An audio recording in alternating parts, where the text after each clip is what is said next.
Hello, everybody. We got a spicy meatball coming up today. I was scouring through the deck lists from this past weekend. We have two big events. I mean, the biggest of them all. We had the Modern Pro Tour. Not much action from Amulet, unfortunately. In that Pro Tour, I think there was only one list, which was like playing Hex Drinkers and stuff. I might try that out at some point. I doubt so. I don't think that Hex Drinker really does anything for us. But it was still an interesting inclusion. However, I run into this while going through the list from the SCG Open, and oddly enough, this was the best performing Amulet list from that Open. It came in 17th place. I made a couple of changes, none of them to the main deck. So the main deck is exactly what this person played.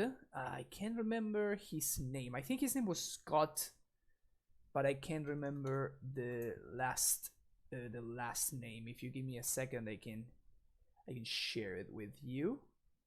Yeah, this actually came in from the classic. As you can see here, Scott Base is his name. It came in at 17th place, and this is the list. The main deck I left unchanged, so it's the exact same 60 that Scott was playing. We have Summoner's Pact and Eladamri's Skull, as well as two main deck Finale of Devastations.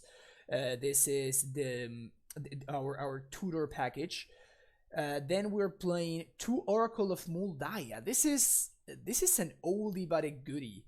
It's basically like a Cursor of Krufix, in that it allows you to play the cards if they are lands from the top of your library.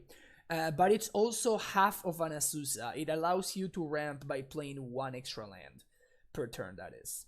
And they stack with Azusa. So if we have both of them in play, we can actually play up to 4 lands in a single turn. How's it going, Nacho? We're doing great. Like I was actually, this is more of like a fun list. I honestly think that Scott got pretty lucky. Like a lot of his decisions were how can I say it? Questionable. That is the word that I'm looking for. A lot of his decisions were pretty questionable. But I thought it was so like sweet that it was worth streaming at least once. We are not playing Ancient Steerings, and we're playing the full 4 copies of Adventurous Impulse here, which personally I believe to be a strictly worse cantrip.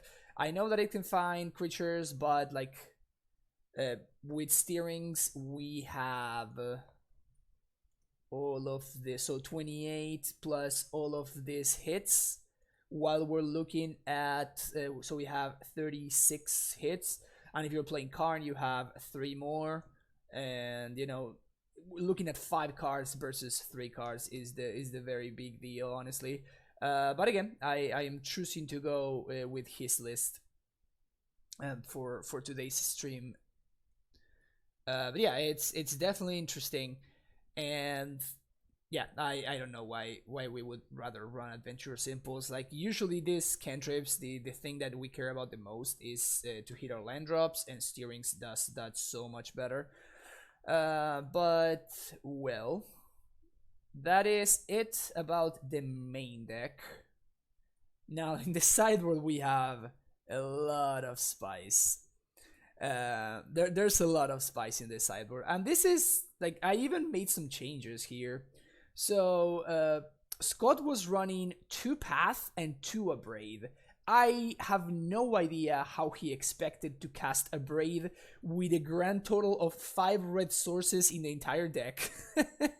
That seems a little bit greedy, to say the least. I have no idea how he did with that. So I'm like, yeah, there's no way that I am that I am playing Abrades with only 5 red sources in the entire deck. But that is as far as my toleration went, you know. So instead, I added another path and I added a Rex Sage, which oddly enough, with all of these tutor targets, Scott was running no copies of. He was running 2 copies of Force of Vigor. So a lot of hatred towards enchantments / artifacts with the Force of Vigors and the Abrades and everything. Honestly, instead of the Rextrace, I should probably be playing a 3rd Explosives. We're only running 2 here. In fact, I kind of want to do that over the 2nd Force, I guess. So we're going to do that slight change. What's up, Dom? How you doing? And he also had a 2nd Veil of Summer. Again, I have been very unimpressed by this card, so I am giving it, like, I'm still playing the 1 copy, but I'm playing a Baloth over the 2nd copy. The Toast77, thank you so much for that tier 1 sub. Welcome back to the Primetime Stronghold. Thank you so much for the continued support. Then we had Hornet Queen, Raminap, Collector Oof, even more hatred towards Artifact, and finally, oh yeah, the Dragon Lord himself, Dragon Lord Ojutai. So we can search this with both Finale and Eldamir Skull. Of course, we can search it with Summoner's Pact, obviously, because it's not a green creature. But the big combo is here. Slayer Stronghold plus Dragon Lord Ojutai. Now we have a 7/4 haste hexproof vigilance dude in play. I thought this was extremely cute, and I'm like, of course. Of course I'm going for it. So yeah, I really expect to like just jam this an uncounterable Elder Dragon against like Blue-White or something. And then as the counterspell of choice, we have what is in my opinion the worst possible option, which is Flusterstorm. This doesn't counter Blood Moons or anything like that. This doesn't counter Planeswalkers either. But it really counters, it really wins Counter Wars. So maybe this is exactly what Scott was aiming towards. I don't think this is a modern playable card. I think that it's strictly worse than Spell Pierce and Negate in most cases, and probably even worse than Swan Song as well. But again, might as well give it a shot, right? If we're trying all of these spicy things, might as well play this one as well. Have I played with Oracle before? Yes, I have. Like 3 years ago, actually, while Summer Bloom was still legal, I did do some testing with Oracle of Muldaya. My thoughts at that point is that Oracle was kind of just worse than Courser. We're gonna give it a shot though. I don't know if I'm gonna say this much insanity in a single list. Yeah, probably this might be too much. But this is why I'm here. So I am the one wasting the play points, and you guys can hopefully have some fun. Let me edit the deck list to add the 3rd explosives over the 2nd Force of Vigor, I think. So we're gonna do a quick edit here. We have 2 explosives and only one Force of Vigor. All right. So the deck list is now updated. You see, my opponents are already afraid. They're like, oh, there's no way I'm beating Dragon Lord Ojutai. Might as well repair. Can always have to jet for the Oracle in any given moment. Pull a trash can, throw money in trash can, pour lighter fluid over money, drop lid matching, cut roast marshmallows for the cash you just lit on fire. Yeah, that's pretty much the idea. Honestly, I've been winning so far with Amulet that I don't even mind. Oof. I think we got a mulligan this. Like, we really need to find the green source. We're on the draw. However, if we do find the green source, we kind of just win. Oracle is gonna be sick.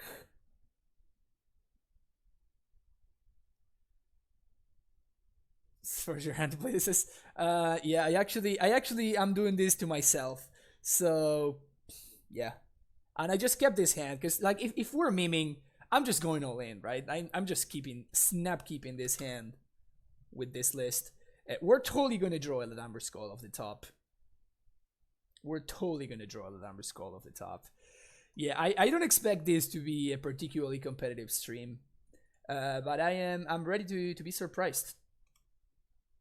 Oh, I just remember that we're playing Radiant Fountain over Crossroads. So we had all the white splash cards plus the red splash cards, but yet we are still like playing Fountain over over the other one.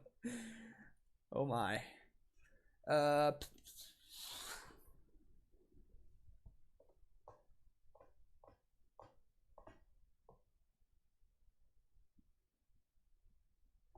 My opponent says decent start in the chat.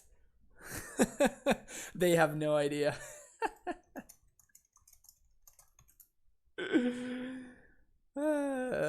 I'm trying to see if there's any way that we can like play the Azusa and then use the two blue mana from this in order to use itself to transmute. I think I'm just gonna play out the Tulare West. I don't think I can not play my land here.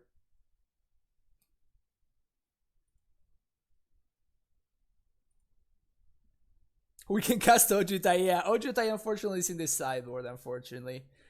That's sad. I hope my opponent thought nuts me and they see the bullcrap hand I have.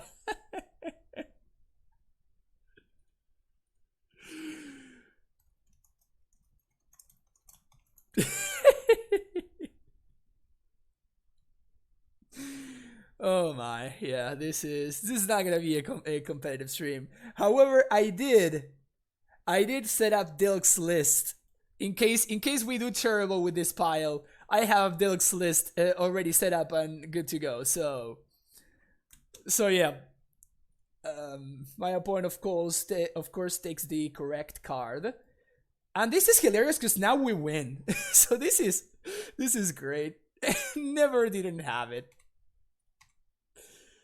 Never didn't have it.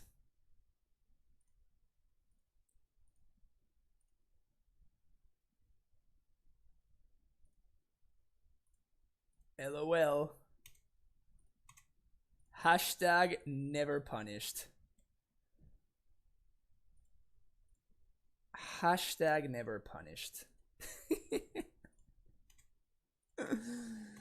Oh my. Oh my.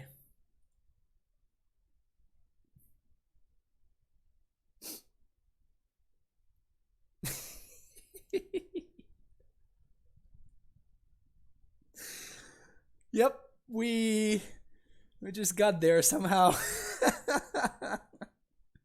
I'm sorry, opponent. I'm sorry, but yeah, we just got there.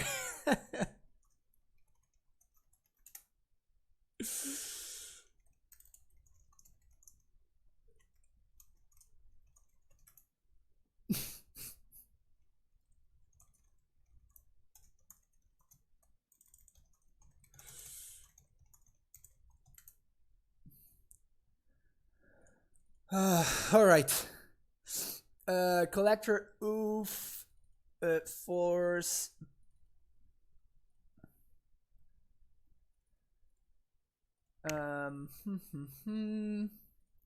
Walking Ballista can come out. I kind of think I want all of my lands. Maybe the Chukibal can go. I kind of want my cantrips. New list, 100% win rate for sure. Yep.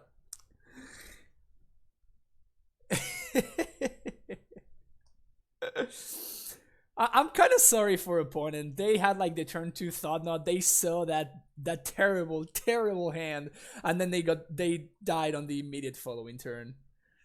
That's just justice right there. That's what that is. That is simply justice.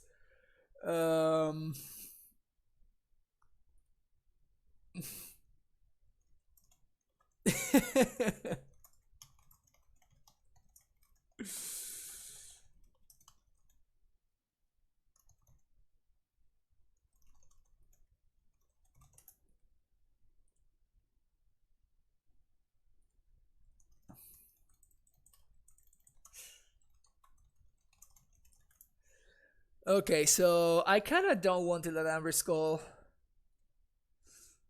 Maybe Call is just fine.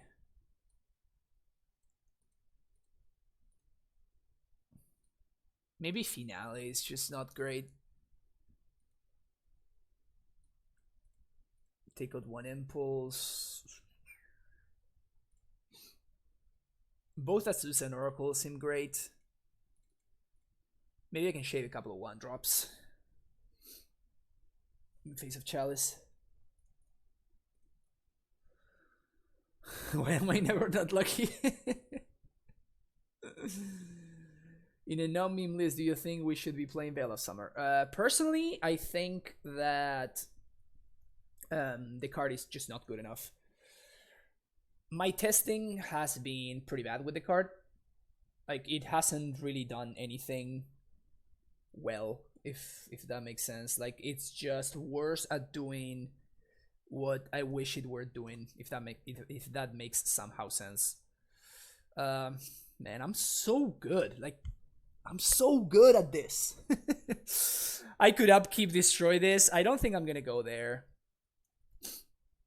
But I could upkeep destroy this if I wanted to. Chalice on 1. Alright.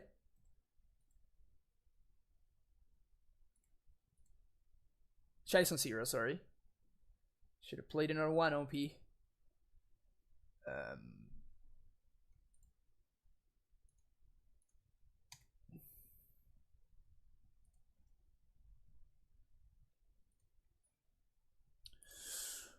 I don't think I want to play Azusa here, actually. Foxy Potato with that tier 1 sub. Welcome to the Primetime Stronghold. Appreciate your support.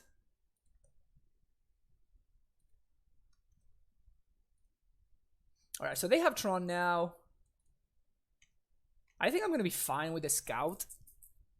And maybe I want to, like, force something.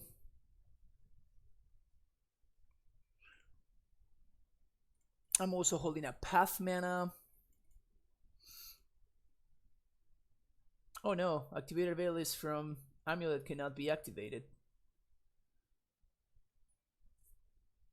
Gundog with that Twitch Prime sub. Thanks for the great content. Got IQs for the next couple of weeks. So I'm deciding what version of Amulet to play still.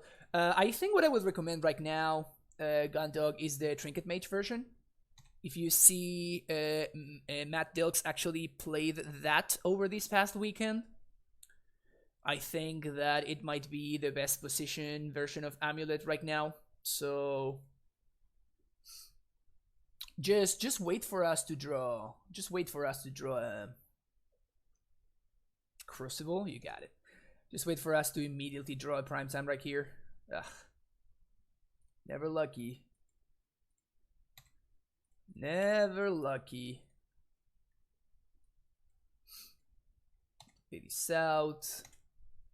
I am not interested in protecting any of my lands, so I'm just gonna jam with the Scout. Just get some damage in there.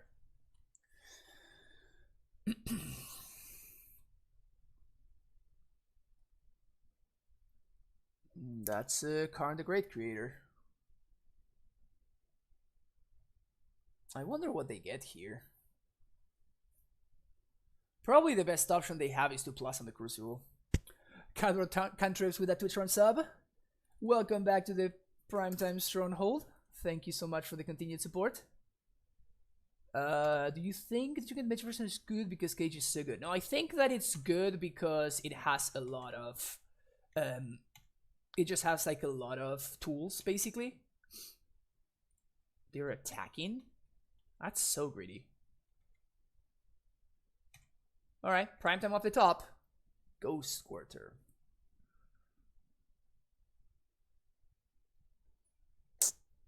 Not great. Not great. Scored is with that Twitch front sub. Thank you so much for the continued support. Welcome back yet again to the Primetime Stronghold. We're looking very bad here. We can't stop Lattice from coming down next turn. Even drawing a stronghold would have been nice there because it would have allowed us to stop the Karn. But the Crucible is doing some work here. They just naturally drew their one of Crucible.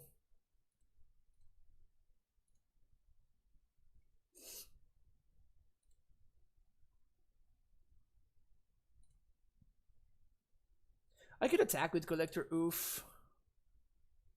Yeah, I think I'm just gonna get latticed here and I'm going to lose.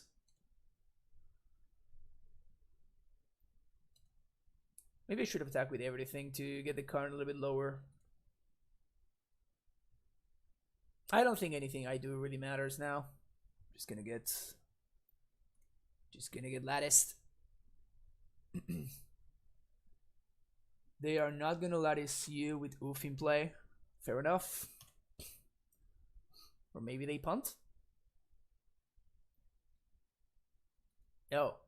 Yeah, that seems better than lattice, sure. Alright, so now they can safely lattice me. Prime time. Oof. Oof. Oof. That is kind of brutal right there.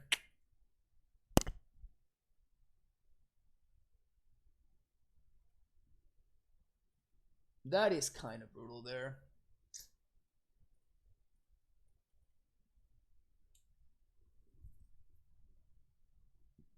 You weren't specific enough. Yo, I didn't say summoner's pack from primetime. I just said primetime. The deck just didn't help me out there. Alright. We are latticed now.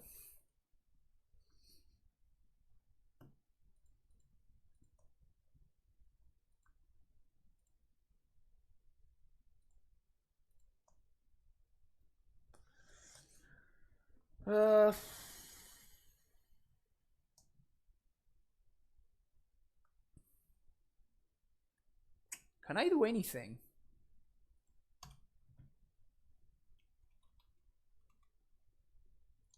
I think my opponent has kind of locked it out very nicely.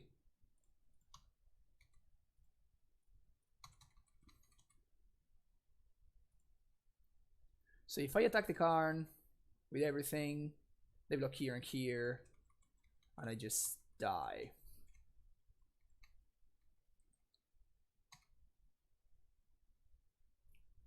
Yeah, we're dead.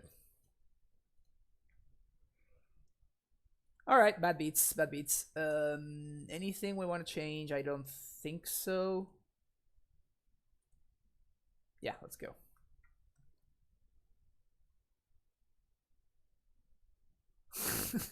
Thanks, Aaron. Thanks for providing the tight place, you know. I like this hand. I like this hand a lot, actually. So we're gonna go turn 1 Scouts into turn 2 Amulet Impulse, unless we find the best thing that we can find here is a bounce land off the top.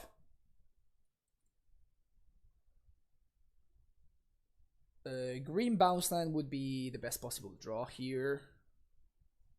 Dismember. Yep.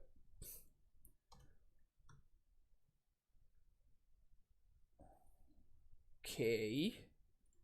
Impulse. And this is why I don't like this card. I guess the correct name to name here is Scout. In case we draw another one of our Scouts, we can... Yep, Steerings would have allowed me to dig 2 cards deeper. But we're playing the inferior cantrip for whatever reason. Why do you go Scout over Amulet turn 1? I have been wondering that lately. Because it is exactly the same, right? Like, if the Scout survives, then next turn I can Amulet, and if I draw a bounce land, I am in a way better spot. Whereas if I go turn 1 Amulet, then on turn 2 I'm playing out the Scout, and like I am behind the land draw basically. So yeah, it's mostly always correct to lead on scout. Yep.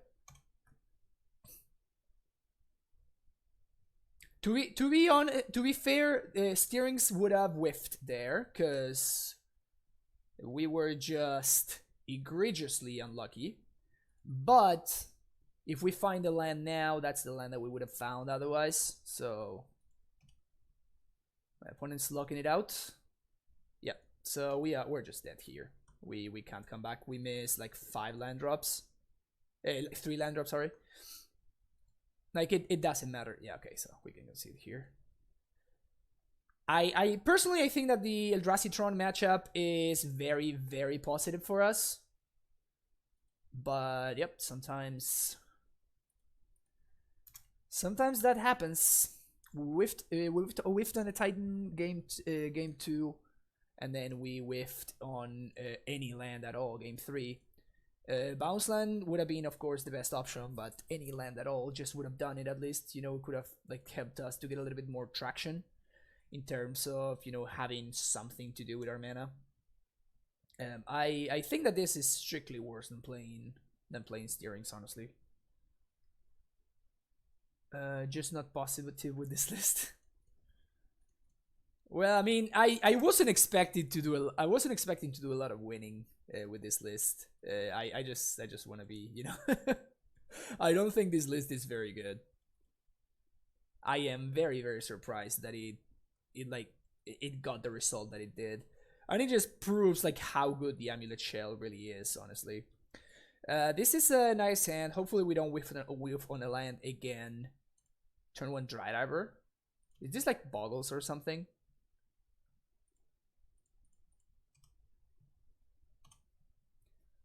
Does Boggles even have a good matchup against like Hogaak? What the hell?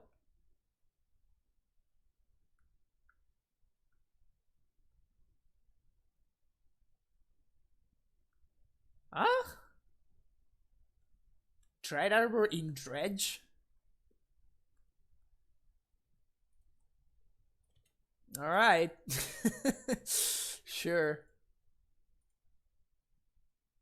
This does not seem like a card that you should be playing in your... Oh, was that you, Belana, on the previous match? The Gag Dredge.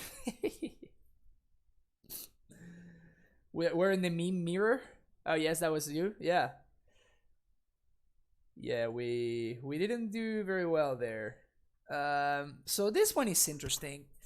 I think I want to impulse first, see what I find, and then I can play a second scout, or I can do something else.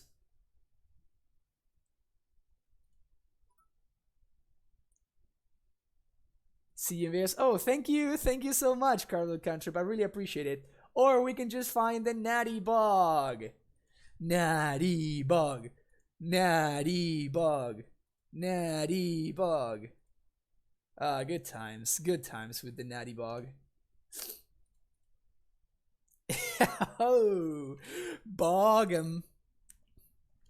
And I want to main face bog them right there in case they play a fetch.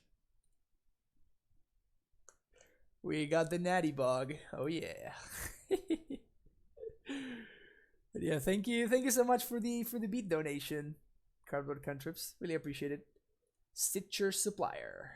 Here comes the Gag. Crip and Chill, yeah. That's not the Gag, fortunately for us.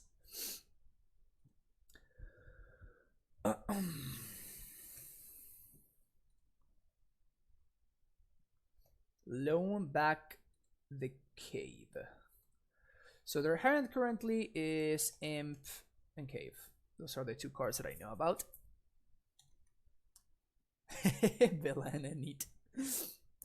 Alright, so we're gonna bounce the Bog again. Just like with John, we got the jam them out thing. Here is the bog them out. So we have a prime time for next turn, which is nice. I think I'm going to Impulse, see what we find. We find a bunch of nothing. Guess might as well get the Oracle. And 1, 2, 3, 4, 5, 6. We have enough lands to do everything we want. Now, should I main phase this bug activation? I think I don't.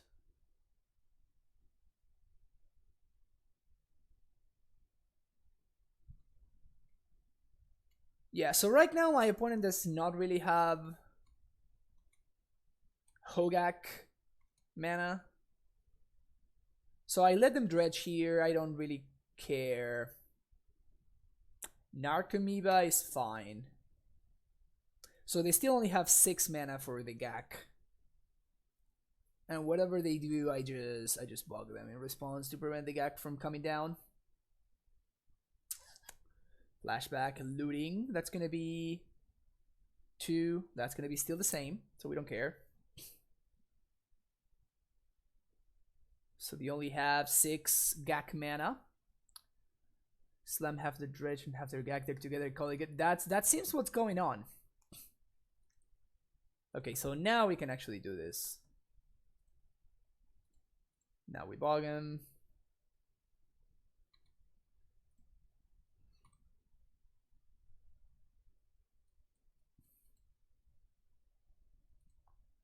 So they only have a loam that I know about.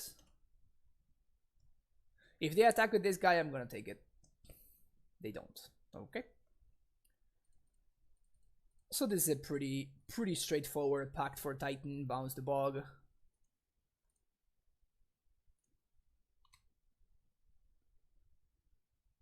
I'm gonna get double Simic here.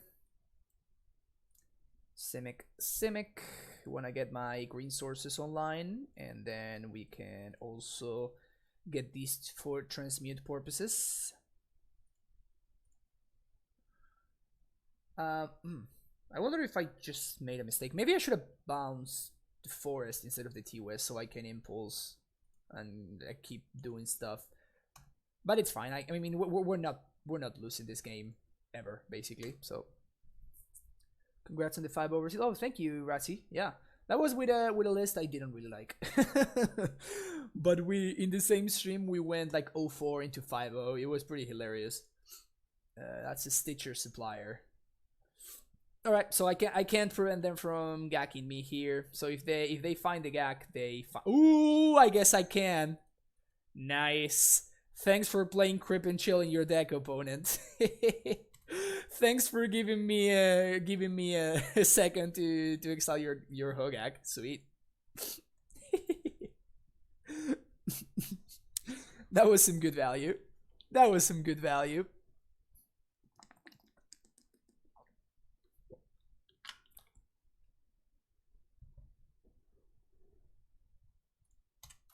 One, 2, 3, 4, 5. Still no Hogaak mana. So we're looking good here.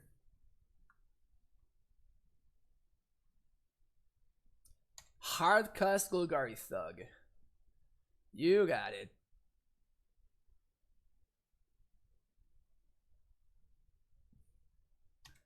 Alright, so they got foot heals.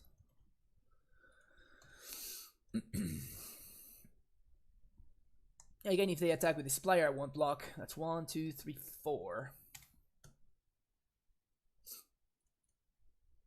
Gonna pay right there. Sweet. So we're not playing.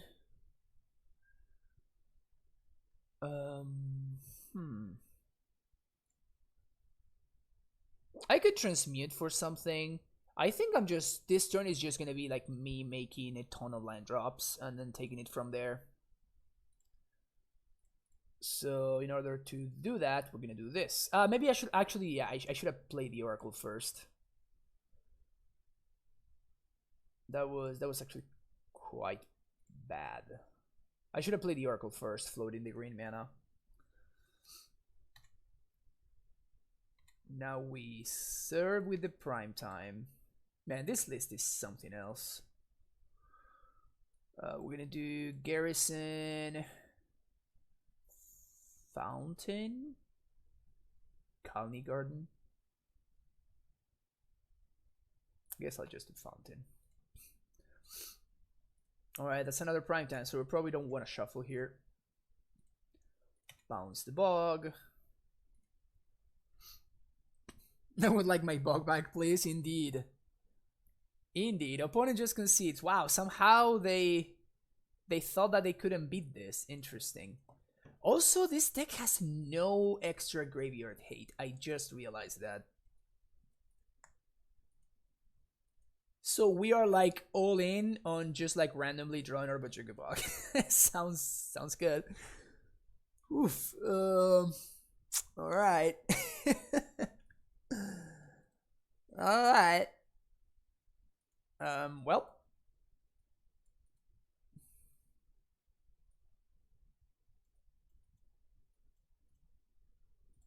Well, I hope we do. Because otherwise we're gonna be in trouble. Just a tad greedy. Just a tad.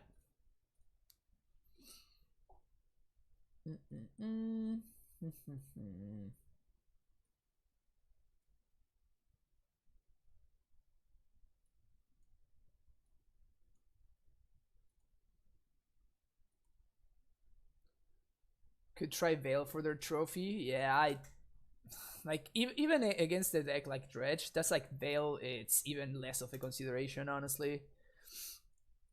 I mean, I'm gonna keep this and then whiff of the adventurous impulse and be very, very sad. But that seems to be the play. I found the line. Yeah, I'm just bringing in all the Path to Exiles, mostly because I don't have other options. Which is not the best reason to be bringing in Path.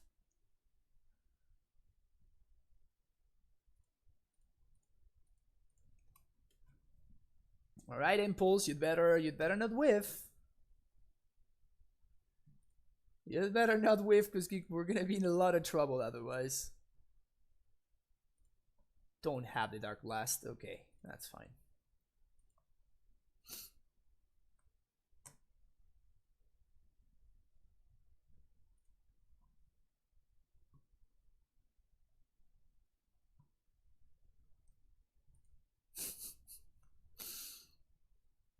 Nice card.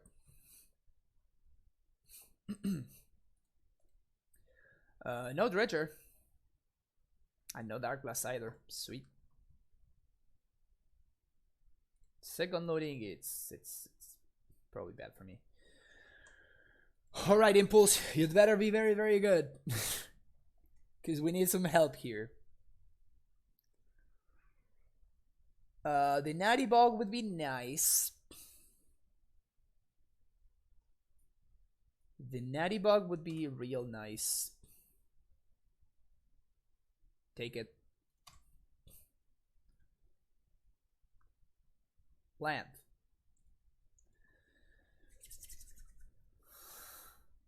Here we go. And okay. Okay, that's something. That is something for sure. That's 2 land drops. I don't think I want to path this guy, so I'm just going to Impulse again. And alright. Alright. Alright. Next turn we can't. Oh, we can't actually. We can't transmit for the bog. That's sad. We're getting there though. We're getting there. If my opponent continues taking it very, very slow, just like they are right now, we might actually have a shot here.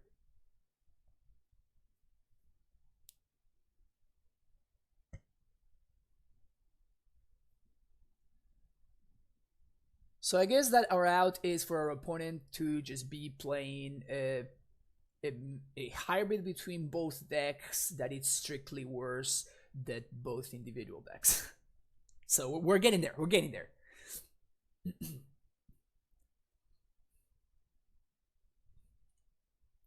No, I don't think at this point I'm valuing not this gemstone might not dying over drawing a bog, because like if I make it to Titan mana, we're gonna win. Draw 12 lands in 20 cards. Yeah, my opponent is complaining about how unlucky they are.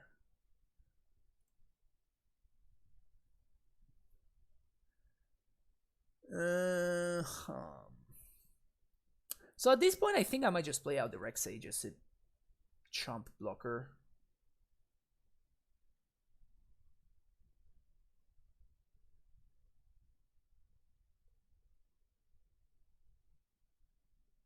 Nah, they might be playing Damping Sphere. It's not like completely outside the realm of possibility for them to be playing Damp Sphere here.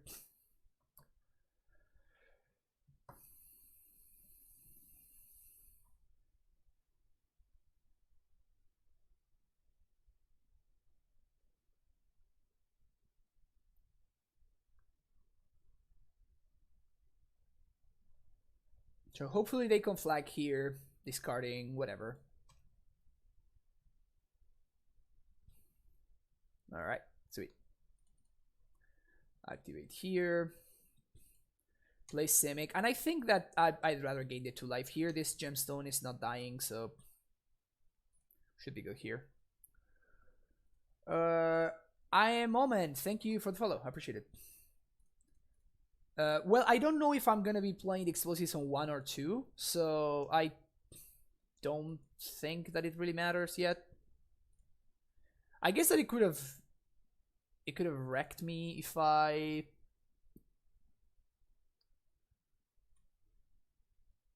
Yeah, I guess it could have wrecked me if my opponent does go for the Damp Sphere. Like, it's gonna be kind of like a tempo hit that I will need to spend 1 turn to play the Rex Sage, and then I'm gonna be able to... Okay, so this is actually a pretty good draw. So now we have a very straightforward play of Primetime into Bog plus Simic.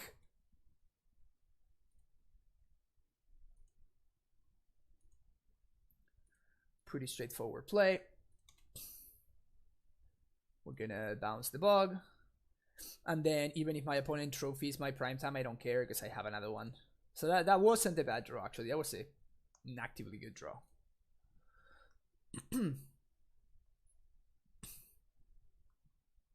Yeah, so we're looking really good here. Yeah, my opponent just concedes. Yeah, they really whiffed there. they really whiffed there. To be honest, I do think that... I mean, they're testing something new, so it's definitely cool for them. But I don't think that was like a very optimal build of neither Dredge nor Hogaak. And this is coming from the guy that is playing this pile, so sure. Yeah. Solid hand. Cavern of Souls coming in through as a turn 1 green source for my Tribe Scout. Coming in clutch, taking 1 for the team. How does this not win every game? We just get to do all the things. I know, right? You get to play a hybrid between like 2 actually good decks. How is that not great, right? Sure, let's do this instead. Turn 1 Mountain into Relic of Progenitors is... Oh.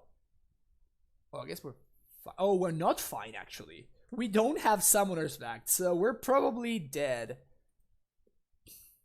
Yep, we're playing against one of the matchups where Summoner's Pact is actually very, very important. That was not a bad draw. In fact, that was an amazing draw. So now we're gonna get to Titan on turn 3.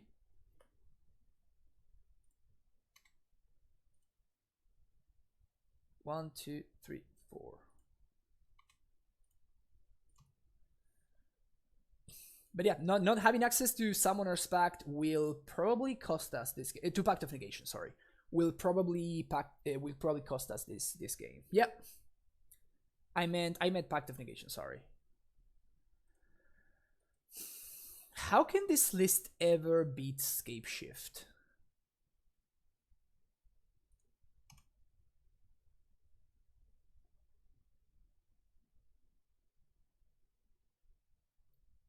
Ramming up and get very lucky. That's his strategy. Sounds good. If my opponent is missing a land drop here, then we're probably gonna win game 1. Alright, sweet. So we don't even have to pact here. That's cool.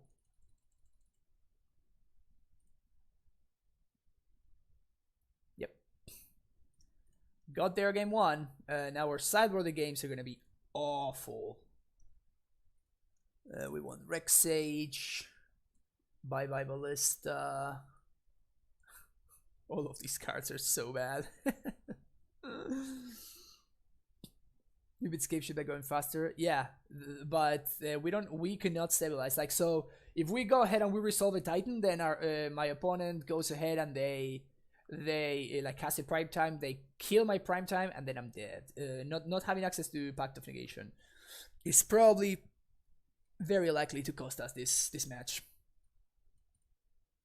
They play a bunch of Damping Spheres, that's why I'm kind of like loading up on the disenchant effects. I don't think Ramming Up is good in this matchup. It's weird because it looks like it should be good, but it isn't. Because Ghost Quarter is not a good card against them. It's only very, very rarely good against them. I think that finale is gonna be worse than Summoner's Pact. And Summoner's Pact is not very good either. Oof.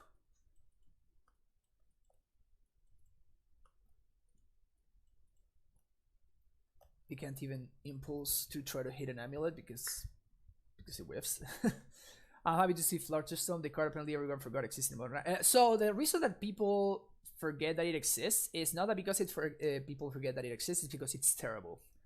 I don't think that Flutterstorm is a playable modern card, and the reason for that is that in most situations it's mostly slightly worse than Spell Pierce. The power of Flusterstorm is that in the face of stuff like Daze or Force of Will, which are like free counter spells, it allows you to still like counter your opponent's stuff, while those cards are not really prominent in Modern. We only have Force of Negation, and it's not like a widely played card really. So it's not that people forget that Flusterstorm exists, it's that people know that it's a bad card, so they don't play it. This list, however, does play it for whatever reason. Alright, so this hand, it's probably not gonna be good enough against Scapeshift. This seems better, but not by much. And I'm bottoming the Semi-Growth Chamber there because it's not unlikely for me to turn 1 copy my opponent's forest. Alright, so we have an out to... what's his name? Oh. Damping Sphere, that's what I meant to say. So 1, 2, 3, 4, 5, 6. So I guess we're taking the T-West.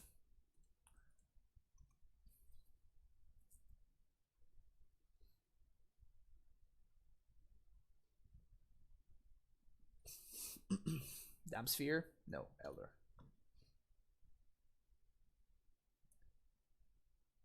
A green card could be a solid draw here. That's a green card. Alright, cool. So now I can... I guess I was thinking, should I play around Acid Moss? But I can't really play around Acid Moss without time walking myself. Because I need this gemstone to be my last source of green. Praetorian, thank you so much for the tier 1 sub. Welcome back to the Primetime Stronghold. Subscriber number 5 of the day. Thank you so much for the support. Uh-oh. If this is Acid Moss, we can probably just concede here. Okay. Damn Sphere. Alright. Peak 0390, thank you for the follow. Got him!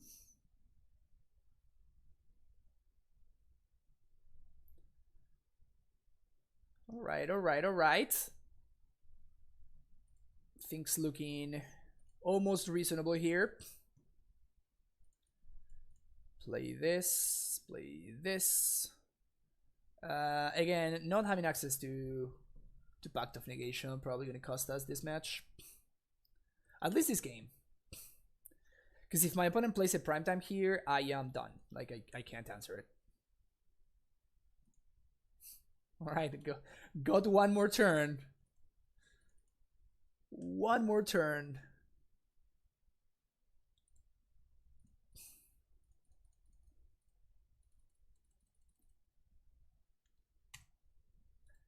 Yes, we're gonna do Garrison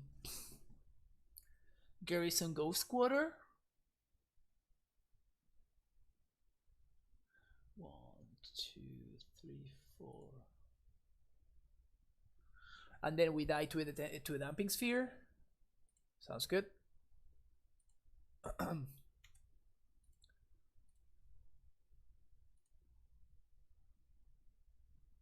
Yeah, I think I want to make all my land drops because next turn I want to be able to use my mana. Do we draw step this? No, I don't think so. I think we do it in response to a primetime entering the battlefield. Yep.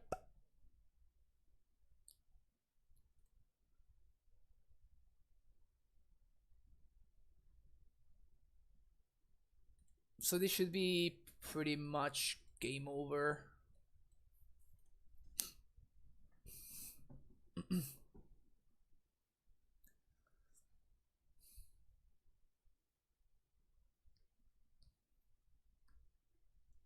How you doing, Holfi? So this is actually the best performing. This is the best performing amulet list from the SCG from this past weekend. I am as surprised as you might be right now. Flame Slash. Interesting.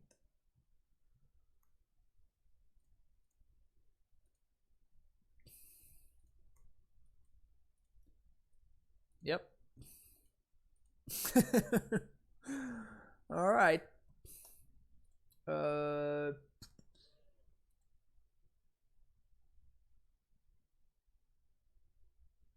I don't think I can do anything better than this. So we're just gonna submit again. Now that I saw the Damp Sphere, maybe I want Explosives over Finale. That's the only thing I can really see.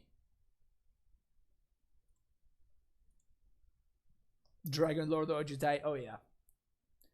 Oops. Ah, I misclicked. I literally misclicked.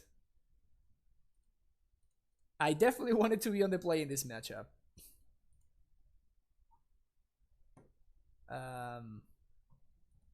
Well. Ojidai for the blue-white matchup? I don't even know what Ojidai is for, honestly. Like, I can see it being good against, like, blue-white or black-green and stuff like that. It seems pretty bad, to be honest.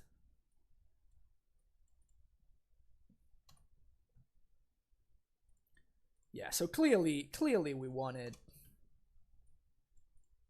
to be on the draw for the extra card. It's very important this matchup, Damn Sphere.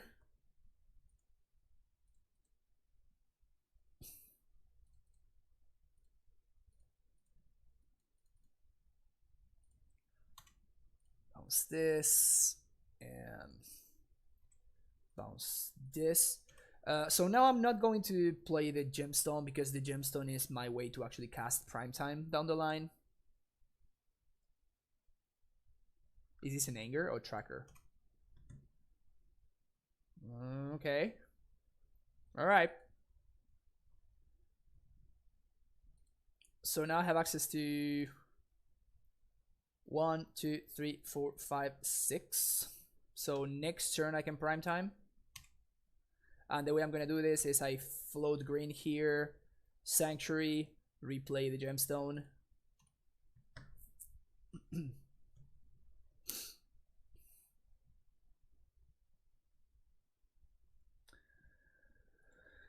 Search for tomorrow. Opponent does not attack. Good for us.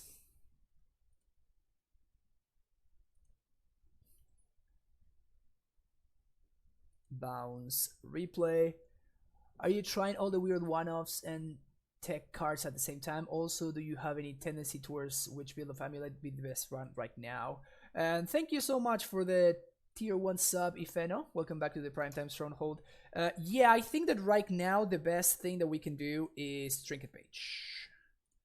Oddly enough. Wait, this is where am I not sure? Did I miscount? Damn it, I think I did miscount. That's so annoying. I did miscount.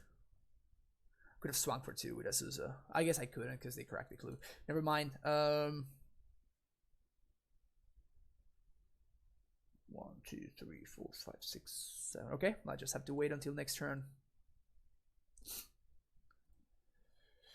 Oh, that's frustrating. I miscounted with the damn sphere. Not that I could have done anything about it. The only thing I could have changed is I could have gained 2 life. That's literally the only thing that I could have changed. But fine for the Hades lecture. Yeah. So Trinket Mage gives you a lot of flexibility, and right now that flexibility it's kind of at a premium.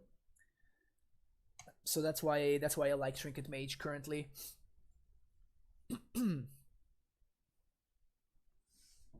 Alright, just don't hit your land drops. That is my out. For my opponent to not hit their land drops.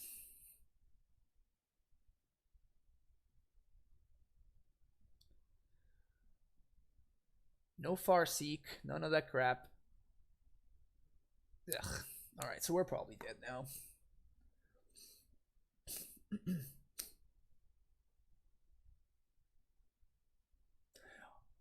Fortunately for us, this Damping Sphere is gonna mess up my opponent's lands. Like, they are gonna need to draw land, naturally draw land in order to do stuff. Things are not looking good for us, though. In order to prime time us, I mean. Okay, never mind. So they are fine. They are just fine.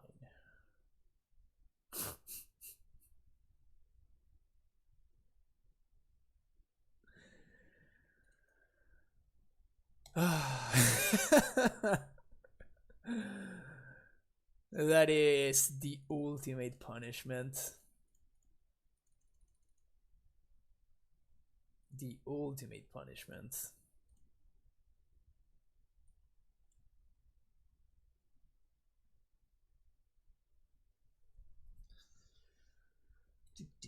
So I want definitely a Gemstone Mine and probably a Tolaria West.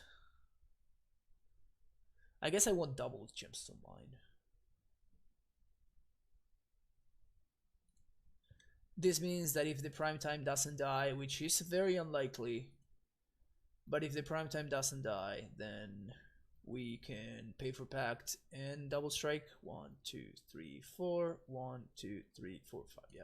Okay, so we have exactly to prime time and double strike.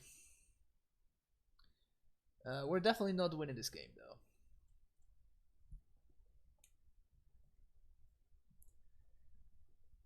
Most definitely not winning this one.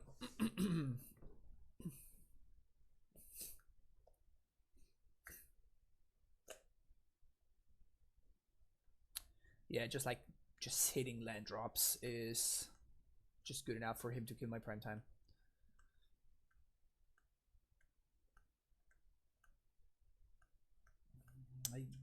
I mean, I gave myself the best out. It's just this deck is not built to beat Scapeshift, and also choosing to be on the draw, probably not the best decision I've made. No, Terror 1. So there's a Damping Sphere, so playing the Amulet actually delays. Like, if I play the Amulet, I don't have any bounce lands in hand, so then I can't actually play the Prime Time. So definitely not a good line to try to play the Amulet first there.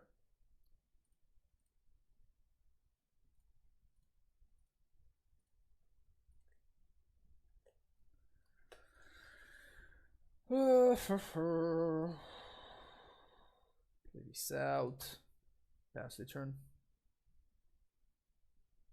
He could have played Prime Time and gotten bounce lands. Yes, but then I don't have enough because now the Amulet would cost 3.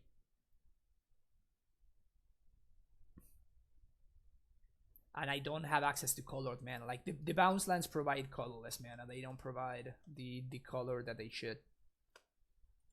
This card has a lot of text that messes us up. every little piece of text in this card is bad for us. This is Prime Time or Scapeshift. Either of, yeah, okay. All right.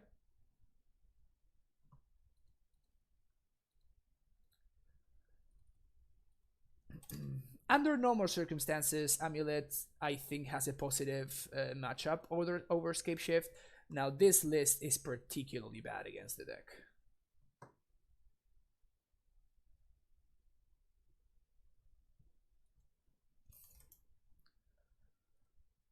Alright. Mulligan this terrible hand. This one is also mulligan, right? This one's definitely also a mulligan. Another mulligan, and keep this one. So we bottom this, we bottom this, and we bottom this. Yeah. So here what I'm trying to do is I'm trying to set up like a game plan that can actually win this game. And on 4, the only way that I can actually win this game is if both of these amulets resolve and my opponent doesn't have answers. And then I use my Simic Growth in order to get my Prime Time. So the amulets represent, okay, that's not a bad draw at all, actually. This represents both a way to... So now I am setting up a turn 4 kill.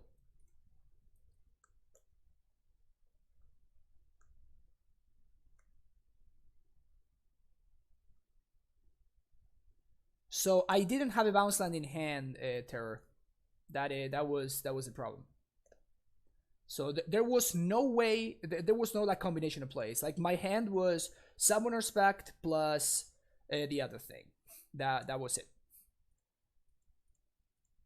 So I didn't have any outs. All right. Do your worst, OP. If they have Ravager, they might actually have a line that kills me here.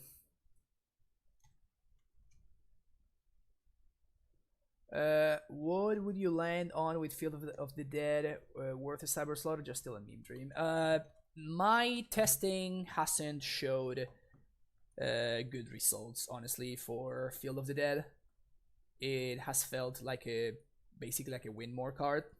Like it never actually won me a game that I wasn't winning otherwise. Yep. Turn 4 kill on a move to 4. Not bad. Not bad at all.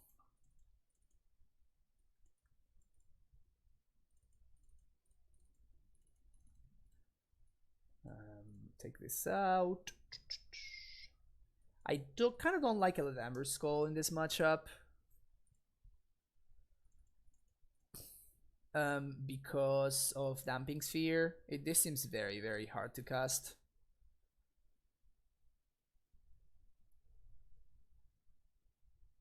But yeah. So yeah, I mean that previous game was a very, very good example of how mulliganing is so important with this deck. I can see a lot of people that would have kept those 6 cards. They would have kept that 6 card hand, or not the 5 card hand, but like that 6 card hand kind of looked like a keep. However, recognizing that it wasn't actually good enough to like win a normal game of Modern, it's a skill, and we were very, very beautifully rewarded. So I want my cantrips. I can cut on scouts, especially having access to Oracle.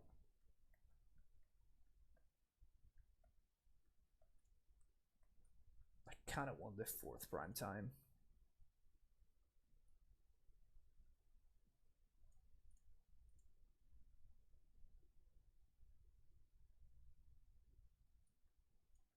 Let's do that. Well, let's go. Identity has made me feel like it's a cyber card against blue, but I mean, rage matchup, everything else, 90% of the time it isn't it. Yeah, it is at best a sideboard card. We definitely agree there. It is at best a sideboard card. Now, whether it's a good enough sideboard card or not, that is an entirely different question. Again, we're looking at a hand that... yeah, just restart tonight. So we're looking at a hand that has a ton of upside, and if we draw a bounce land, we have a turn 2 kill. So I think this is a reasonable keep. Of course, we're getting punished by this Damping Sphere again. We would have gotten there, and that's pretty sick. Second Amulet, pass the turn. So basically, we're gonna need to take it easy.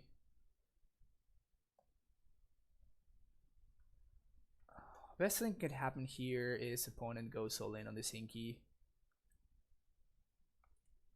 Alright, this is a non-lethally inflicted attack, so I'm not gonna do anything.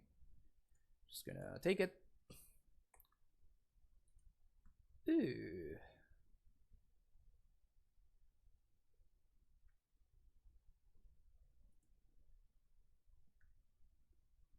How does that change things?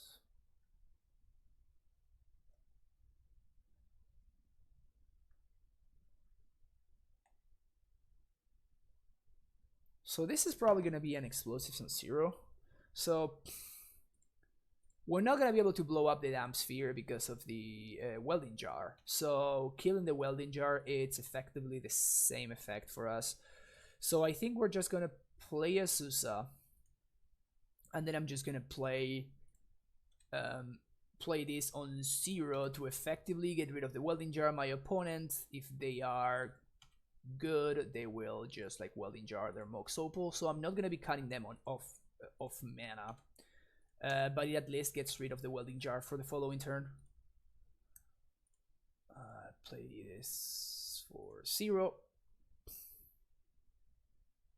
and I think I want to crack it main phase. We're still holding a path in case my opponent finds the Ravager and they go all in on the Inky, so I'm not very concerned there. This is basically just like getting rid of the welding jar for now, and then next turn I'll take that for sure. We're looking good. I remember watching a few of your streams. We didn't actually do anything. The one time you won with the game was already won. Yeah, so there was like only a single match that it won where it was nice because it allowed me to win without really... It allowed me to win without actually casting any spells, which was pretty nice. But that was pretty much it, really. Yeah, I'm not blocking here.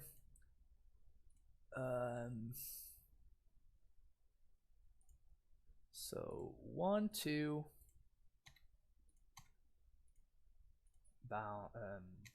bounce this. 3, 4. I missed the follow. Polar Bite, thank you for the follow. I appreciate it.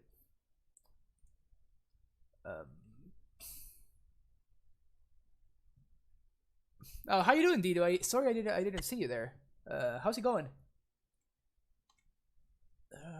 I think this is looking good for us here. So we play Prime Time. Yes, we get Gemstone plus Stronghold, making sure the Stronghold resolves second.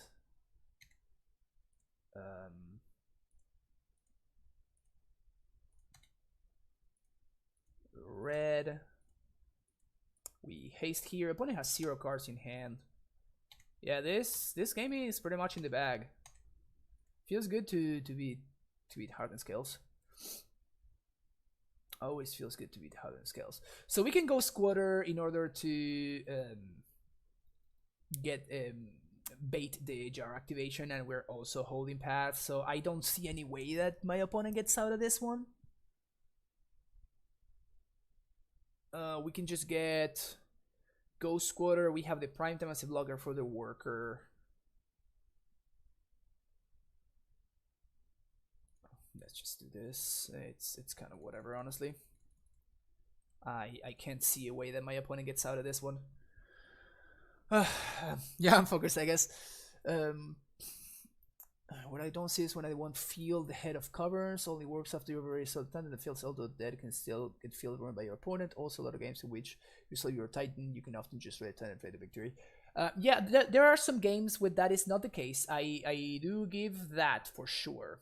There definitely are some games where you can't just like get away with it with just the prime time. Oh yeah, this is done now. Pass that one. And they should prompt a concession probably.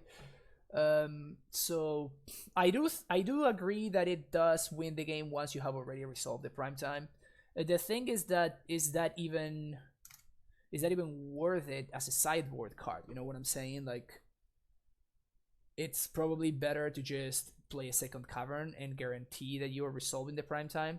And people were saying that it's good against John, but we run into the same issue there, where it's like if you are if you're able to get to the point where you have 7 lands with different names in play, that means that you have a ton of mana, which also means I think I'm gonna keep this one.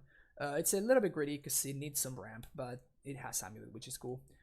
But if you get to a point where you have that many lands against John, you're probably winning anyway, right? Like the matches that you lose against John are because they start like fulminating every single one of your lands, and you just die without ever being able to cast any relevant spells.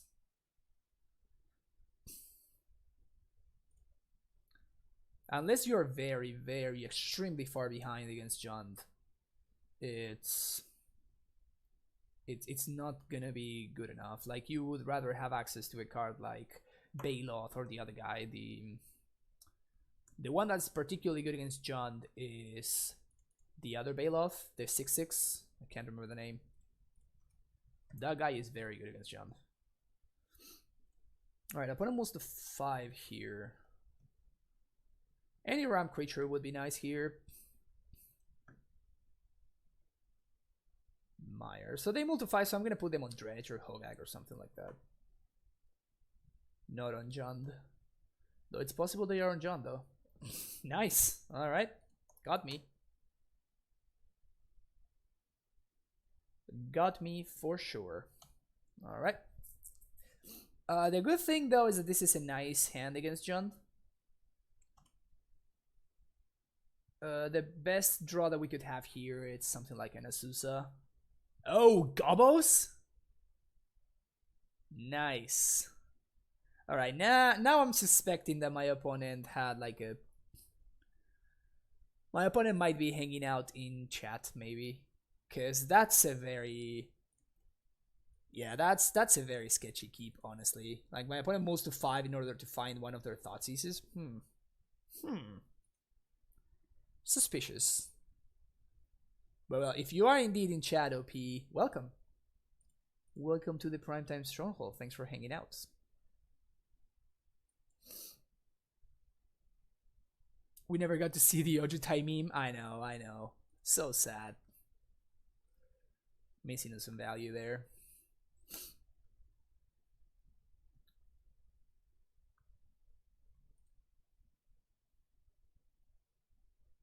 Goblin Matron. Probably gonna get the other dude, the ringleader guy.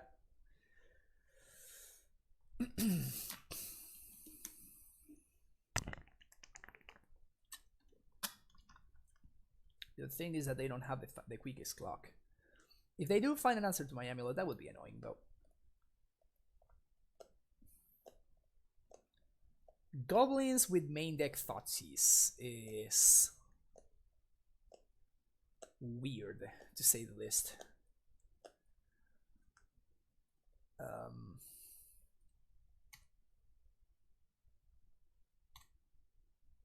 Alright, so we're gonna bounce the fountain here. We gotta draw prime time. If we draw prime time, we're going to win. Opponent gets the Crater Maker in order to answer my amulet, which makes sense.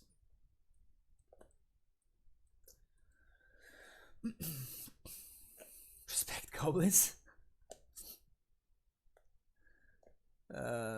Yeah, goblins with main deck Thoughtseize. I don't think that main deck Thoughtseize is what you want to be doing in your goblins deck. Prismatic Vista. Alright. Weird, but sure.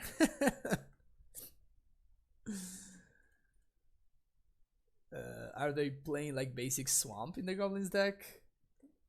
I don't understand how this is literally strictly worse than any other red fetch land. Weird. Alright. Amulet down. Mayday, mayday.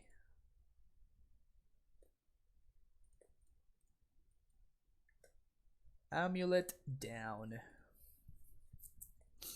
Alright, if we draw a T-West or a prime time, we're going to win this game. And we have probably 2 to 3 more turns. Maybe even more. Yeah, basic swamp in the Goblins deck. Not a fan. Not a fan. It probably means that they're not playing Field of Ruins. Like I played like a league the other day with Jim Davis's Goblins that he played at the Pro Tour, because yes, he played Goblins at the Pro Tour. What a freaking hero.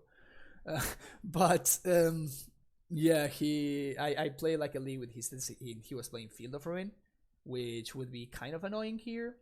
But with my opponent playing basic Swamp and Prismatic Vista, I would kind of expect them to not be playing that card, which is good for us because it means that our bounce lands are mostly just safe.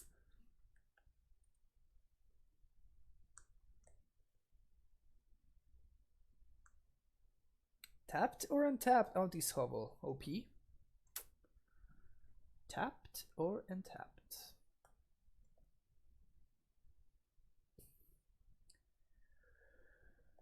Alright, can we please draw a Primeval Titan deck? We even have like even more copies of tutors with this list. We have like 2 finales that we're drawing towards, as well as 2 Eladamri skulls that we're drawing towards.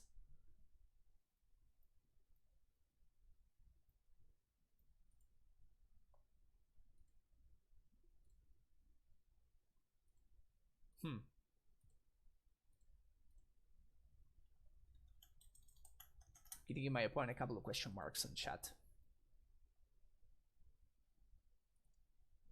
Oh, that explains it. My opponent has lost connection. So yeah, so as I was saying, we have these that are gonna be insane draws. This one is also gonna be an insane draw. Oracle would be kind of nice, honestly. Azusa not so much. Impulse, it's a redraw. Pact, 3 T-Wests. So you have like 16 good draws. Actually, never mind, 20. I'm not even counting like the actually best draw. Yeah, so any of these 20 cards will win us the game on the spot, basically. I think I'm gonna bring in Ojutai post board just for the memes. I think I'm gonna do it just for the memes, just for value. Need the swamp depending on the list. Yeah, but usually like your So let's check it out actually. So Jim Davis's list looks something like this. So you have access to he was actually playing the Auntie's Hovel. So instead of this, and I think these two. I can't remember. Like he was playing like the 4 Auntie's Hovels, which is basically a Badlands, right? So they were he was playing like only a couple of like one-off black creatures, and he was just casting them off the 4 Cavern and all the fetches and the Auntie's whatever, the Auntie's Hovel. Oh, I think that that this was it. Yeah, I think this was it. So they would have access to all of these black sources. That's 15 for like 7 cards, maybe more cards post board, but yeah, I don't know. My opponent is confirmed to be on a weird list though with main deck Thoughtseize, so I have his list. Blood Moon sucks. Oh, he was playing Blood Moon in the board. I don't think he was playing Blood Moon. At least he didn't play Blood Moon in the Pro Tour. He didn't have numbers because, you know, the Pro Tour showed you only like 1 copy of the sideboard cards. This is what I assumed. So his list showed these cards, and this is what I assume that the remaining cards were. I may be wrong. This is like my estimation. But yeah, the Goblins are sweet. This card somehow is like 4 tickets though, so I'm like, there's no way I'm playing like 12 tickets to play Goblins. That's too much. So I didn't, but alright, there's a Krenko Mob Boss for my opponent.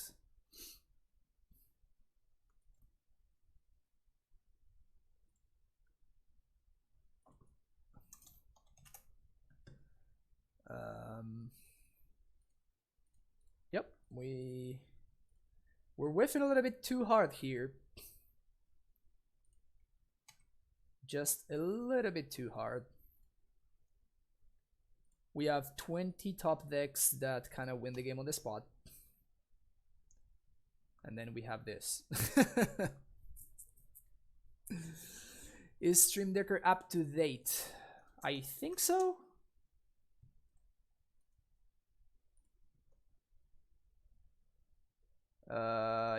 Yes it is. Yes it is. Munitions expert. Oh no. Bye bye, Yasusa. So you're gonna get a bunch of goblins here.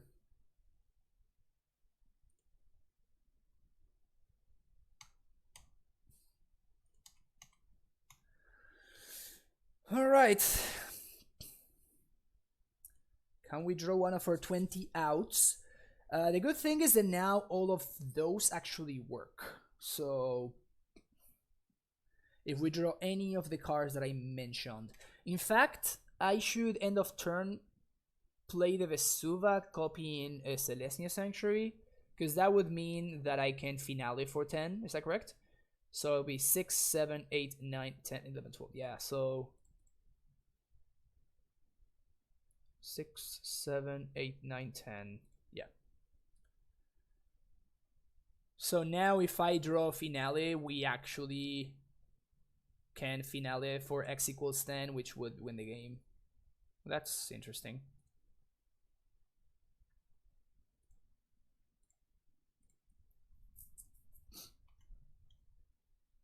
I guess that's kind of a redraw. I could have done X equals 5 to kill the Krenko, basically. So many goblins. Yeah, no, this is not Dilks' list. This is the meme list that we're playing right now. Okay, so we have a free block here, which is nice. Block there. Flushing the Sun home. Double strike.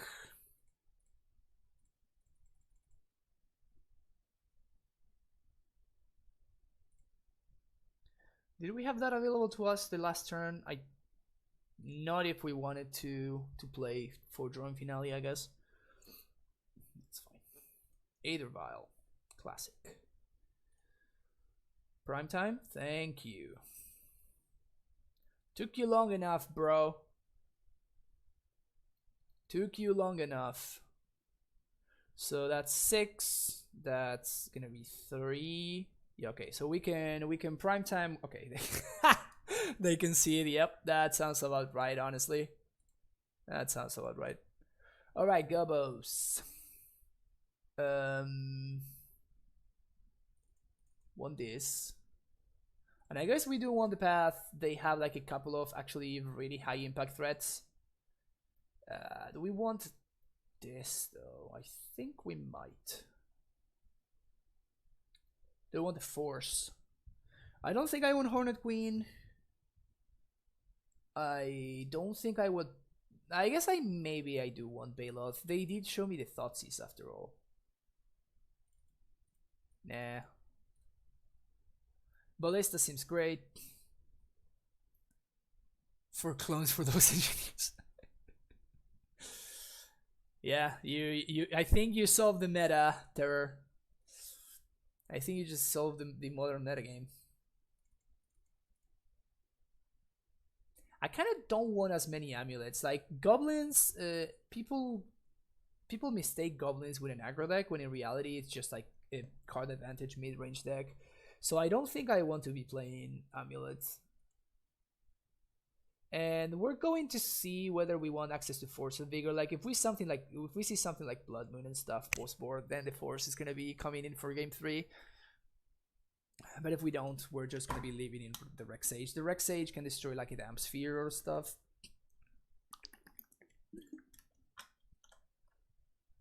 But it's like a tutorable way to do so versus the Force of Vigor, which might just be terrible. Ojutai. Alright. We'll just do that for the memes. In place of one finale, sure.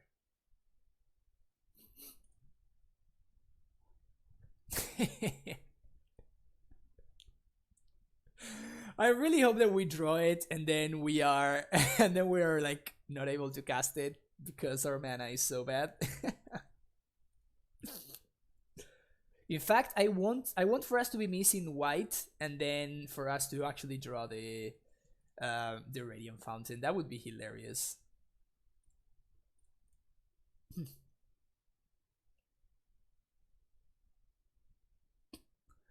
Hope we're like praying to draw a finale and we draw Jutai. That would be great. That would be some pretty good value. This is gonna be a mulligan. We're on the draw. This is better. Bottom the path. So we are pretty resilient to Thoughtseize on 1, which is apparently what my opponent is going to go for.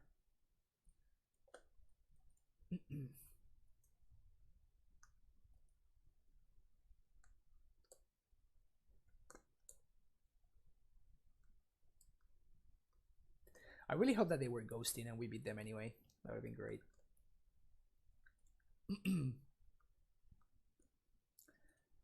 The correct pick would be Adventurous Impulse here. Yep. My opponent agrees.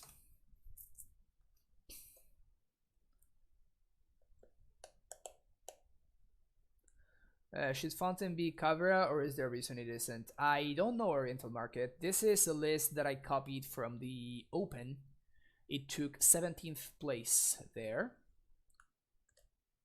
Fountain is CTV on top. Yes, I agree with that. But we are playing like... In fact, this deck's mana was actually worse than it is right now. Because... the person that was playing that actually played the deck, he was running 2 Abrades in the sideboard that I have no idea how he was planning to cast. Like there's literally five red color, five red mana producing lands in the entire deck. So I have no idea how he was planning on casting a Brave. So that's why I changed it.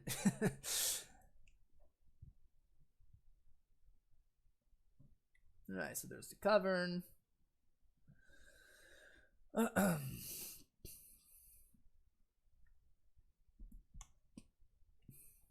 War Chief really is an annoying card.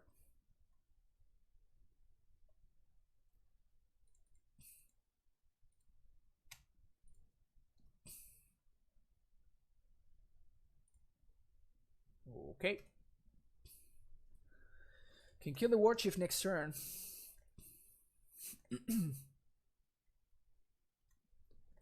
Hopefully my opponent plays more stuff into it.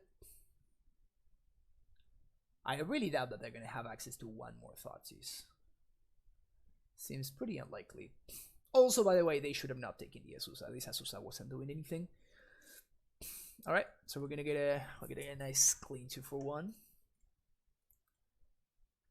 And what's the other card they're getting? Probably a Ringleader. Ringleader.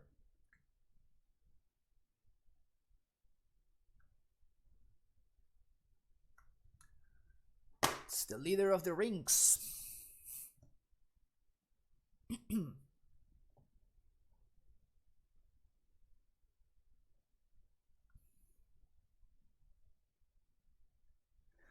Best case scenario would be my opponent gets something that is not Ringleader. That would be great. That would be great. Maybe like the Pro Blue Goblin. Which one is that one? That one. That's exactly what I'm talking about. Yeah, my opponent knows. So this is gonna be an attack for, damn, I guess a lot.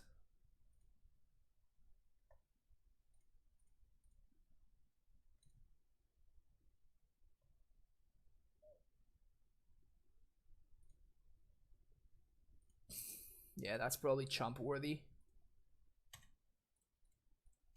9 damage, it's a hell of a lot.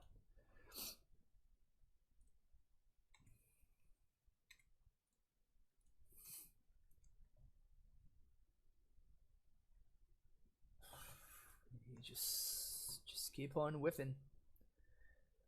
Oof. So is this? Yeah, I guess I probably need to play Explosives on 2 now, just to kill that dude. But it's gonna be too much damage. If I kill both of these guys, then I get attacked for 5. Yeah, Pile Driver just piles up so much damage. All right.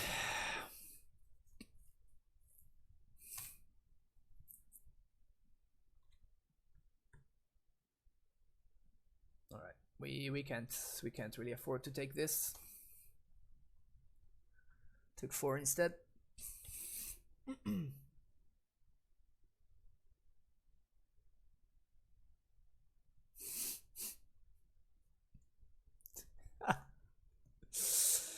Oh man. Oh man. I guess Gemstone is better because we can transmute.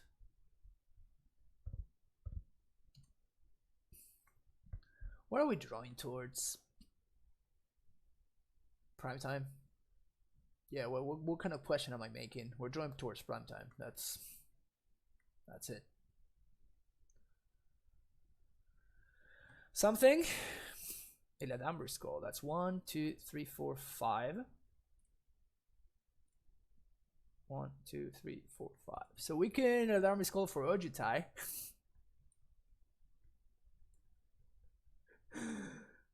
We can Eladamber Skull for Ojutai. Or we can actually try and win the game. So let's do that one instead.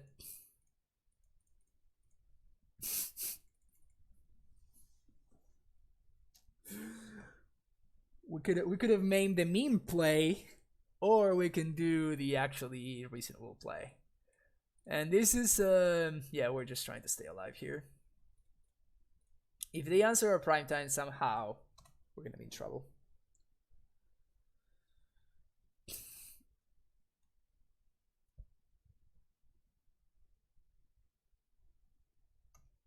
Who knew we could have so much fun this deck? Yeah. It's good to know that we had the option to go get Ojutai, you know what I'm saying? Like we had the option. So we took the, you know, we went a different way. We could have had the option to actually go get Ojutai. So just saying. You know what I'm saying? You know? Yeah. We could have gotten Ojutai there. I really hope we top deck the Ojutai. I would love it if we could top deck the Ojutai here.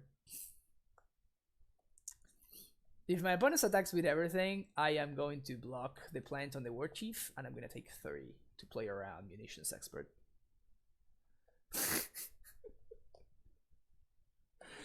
Do we need to change the Sakapai emoji now, and we need a Sakojutai or something? Have we successfully found a new meme? Have we successfully found a new meme?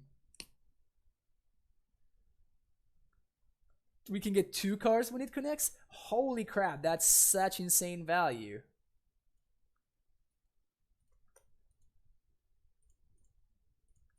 Yeah, so as I was saying, like, my opponent clearly has the Munitions Expert in hand, but I apparently don't have a second Gobo. Yes! Yes! We got there! We got there, guys! We got there! Dragon Lord Ojutai in the house! Whoops, no, not that one. Like, the complete opposite of conceding here. Okay.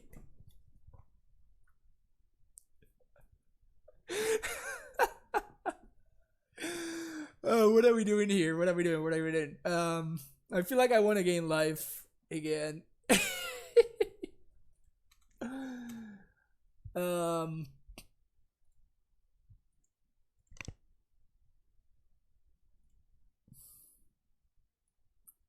Funny enough, I don't think my opponent can...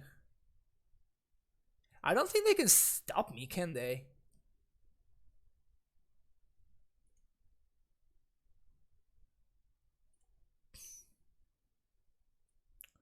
Because if they block and I don't even double strike. Let's say I don't even double strike, and so should I go for like the strictly correct line, or should I go for the correct line?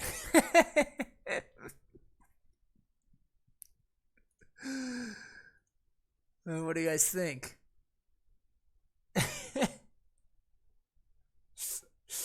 Yeah. So we could take like a correct line, which is like find a bounce on an T West, transmute for a second Titan, and play that, and gain some more life and stuff. Or we can go for the Ojutai line.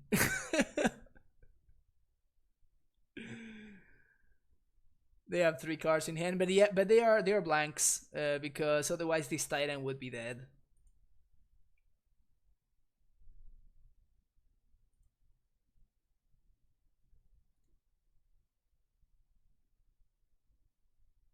All right, let's do it.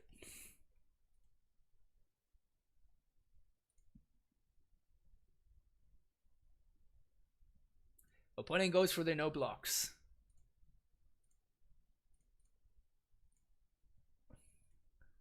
Ojutai in the house.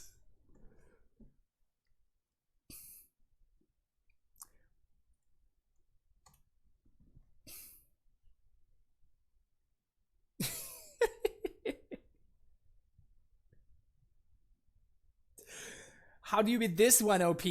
How do you beat this one, huh?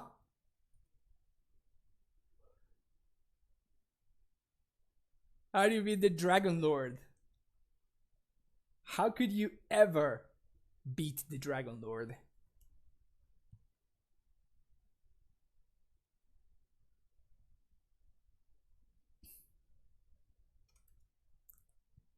Oh, never mind. We're gonna die to a pile driver. We're gonna die to a pile driver. We should have taken the actually correct line instead of taking the meme line. Oh, that's so sad.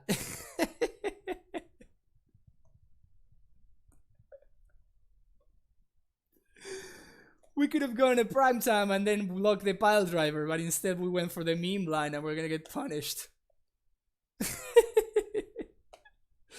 The worst part is I'm not even mad. I'm just happy that we went for the meme line and got punished. This is great.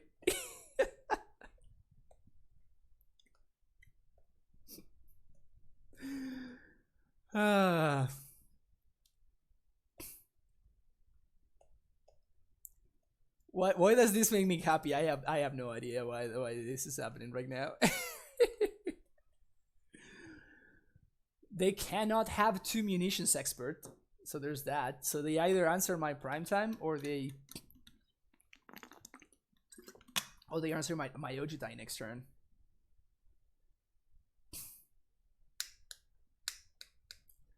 My opponent's in the tank about this. Maybe they're only playing a single pile driver. Also with the correct frame. Respect, opponent. Respect. Wrong guard Goblin Matron though. Not respect. Yes, respect. No respect. Yes, respect. Yes, respect. Yes, respect. Yeah, my opponent is very like... They have mostly correct arts, and then they have this Goblin Matron, which is terrible. What's the spice today? Oh, Atom confirm. Get ready, my friend. Get ready. For your own viewing pleasure, I give you today's list.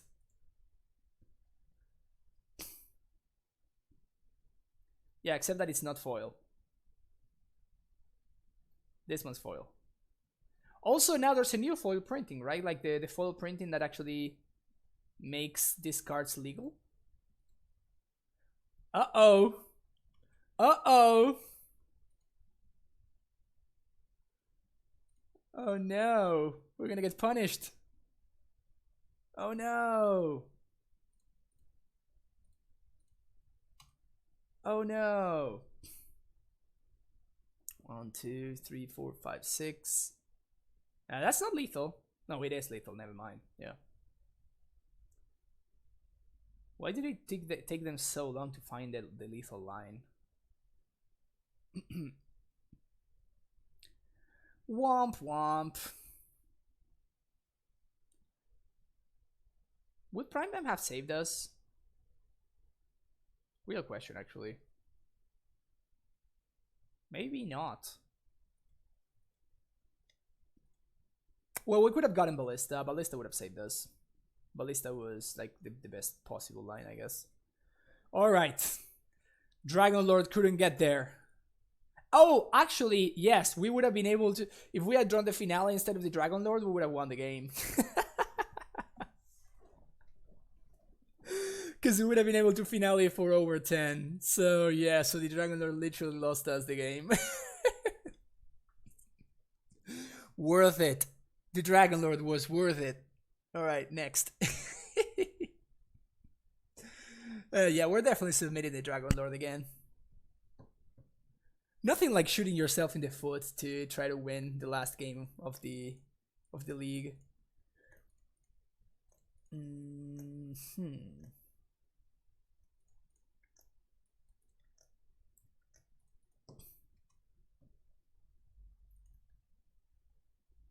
Nothing like shooting yourself in the foot for no reason whatsoever.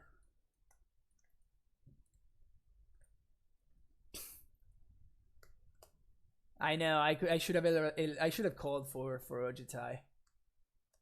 Damn, my opponent's so good at this whole turn 1 Thoughtseize deal.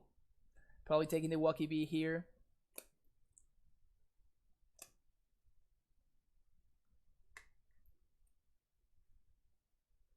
Okay. Classic. Yeah, just play this out. Missing Resto Angel for the spice. You're not wrong. Resto Angel would be pretty damn spicy. Bounce Land. I'm such a pro. Now what's the play here? Because if I play Azusa,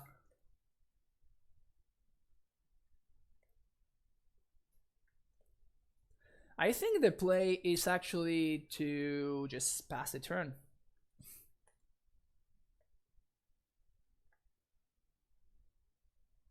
Oddly enough, I think that the play is to just pass the turn here. They go get a basic swamp. Okay. Trading 1 for 1 here. I'm okay with this. Definitely okay with this. So what we can do is next turn we can transmute for a Simic Growth.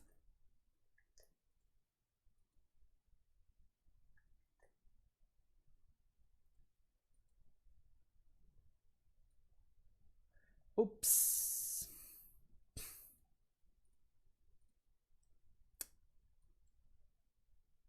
Never mind.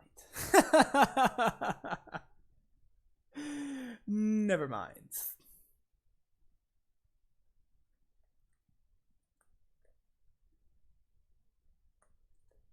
Whoopsies. Goblin Ruin Blaster. Destroy target non-basic land. Holy crap. Damn.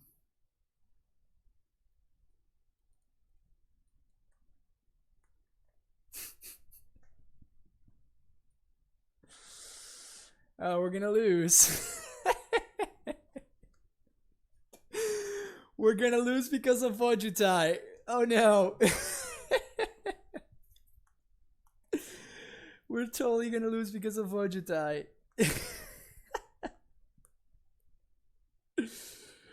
Oh my.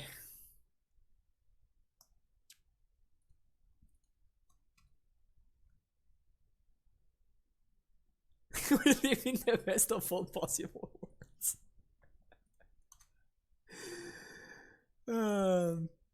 No, this guy is definitely good with Blood Moon. They are just non-basic mountains.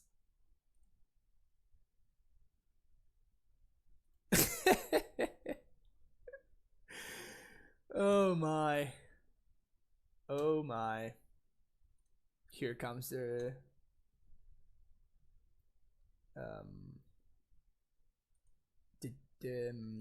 pro blue guy.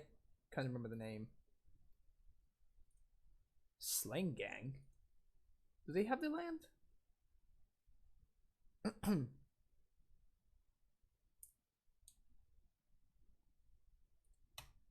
Okay.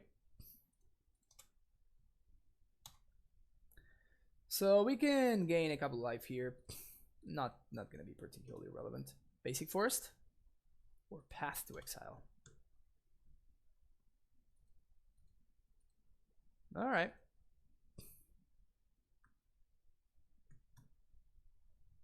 So I guess now this swamp makes more sense.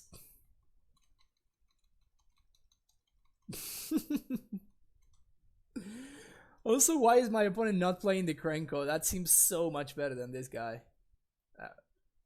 I guess last turn. Alright. We got God. Alright. I hope you people enjoy the meme version. Now we're gonna play a real version. So this is Dilks lists from Dilks list from the Open. He was on 3 Trinket Mage and the 1 of Grazer, which I despise wholeheartedly, but okay, whatever. I'll give it another shot. But yeah, thanks everyone for hanging out in this very close to Mimulet stream. My name is Francisco. Hope you are enjoying the content. If you do, make sure you hit that follow button. It's free and you can get notified whenever I go live. I stream a lot of Modern and Legacy in this channel. If you want to follow me on well, actually subscribe first. We didn't talk about subscribing. If you subscribe to the channel, you get access to these 3 sweet emotes, as well as my my Karn Cyber Guide. Developing Grace is better than that, actually. Fair enough, gun dog. If you want to follow me on Twitter, now there we go. You can follow me at fpublishmtg. I always post whenever I'm going live and all that good stuff. If you want to check out my previous streams, I have a YouTube channel where I upload all of them. You can subscribe there for free as well. And finally, Discord. You can join my Discord, and if you're a sub, you can join the Prime Stronghold Discord, which is the first link over there, which would give you access to the cyber guide that I was talking about a second ago. Finally, you can donate to the stream, and you can help me go to GP Las Vegas. As you can see, there's a nice little donation goal down there. So if you want to help me get there, and if you're going there, of course, let me know, and we can meet up on everything. But you can donate using that link over there. All right, back to the Magic. Keep, I guess. Weird keep. It's nice to be playing like an actually good cantrip instead of the other crap that we were playing in the previous list. Definitely feels nice to be playing a real good, almost broken cantrip. I feel better. So no more Karns. I mean, I don't know if I have said this. I have said this before on stream. If I'm not playing a list that I have been playing, never assume that it's because I think it's bad. It's because I'm trying out some spice, or I'm trying out something new, or I am, testing new cards. That was actually great for us, by the way. But yeah, never assume that because I'm playing something that I think that something else that I have played in the past is bad or for playable or anything like that. But yeah, we are currently playing Dilks list from the weekend. That's it. And before we played the actually best performing, somehow the best performing list from the Open, which was terrible. It was so bad. I loved every second of it. Should have replaced Gracer with Ojutai. Yep, you get how the memes work, Richen. You do get it. It's probably Liliana here. Inquisition, okay. That's much better for us than Liliana. No Bob. Sweet.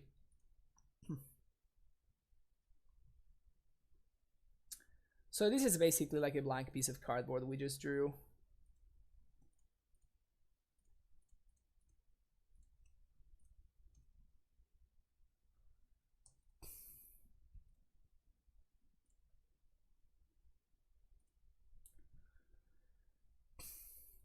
All right, so we're gonna update the record. We're gonna update the bottom text over here. If you give me a second.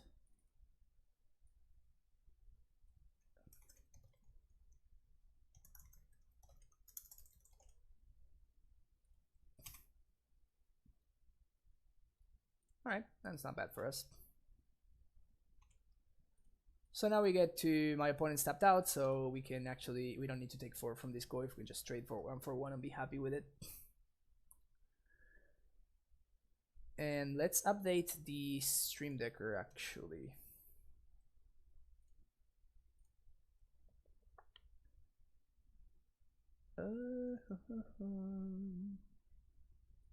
Alright. Export to Stream Decker, modern Amulet Dilks 07 29 19.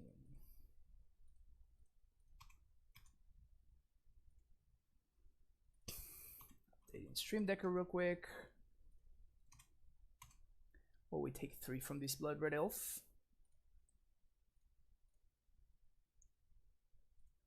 Inquisition of Kozilek, you got it.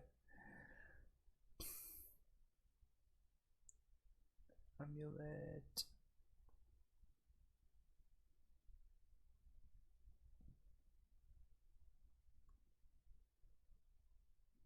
a second. Did I just like literally just save this?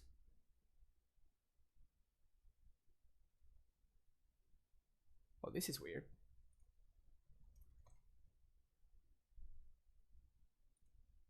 Yeah. All right. No, that was weird. I couldn't find the list somehow.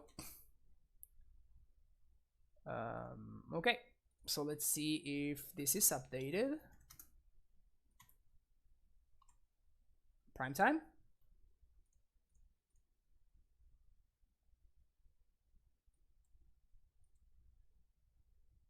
No prime times nor Twitter West's bottom, so that's good for us.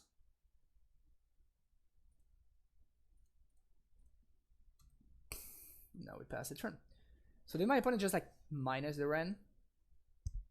Are they trying to set up like a 2-turn clock somehow? 1, 2, 3, 4, 5, 6. That's a Ravine, which we have covered with the Ghost Quarter, so we don't really care. Can we find the Primeval Titan here? Boom! Prime time.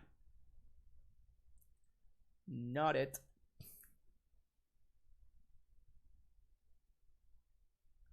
Certainly not it. We can double strike, so we can trade with this Bloodbraid. That's my opponent kills. Prime Tiny.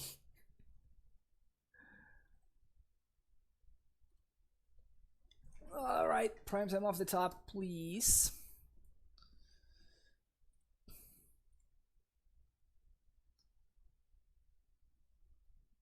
This card is kind of cool. I like this card.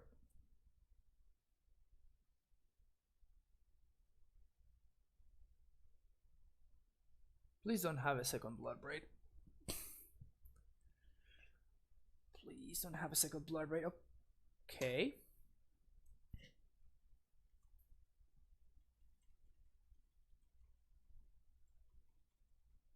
Down to 3.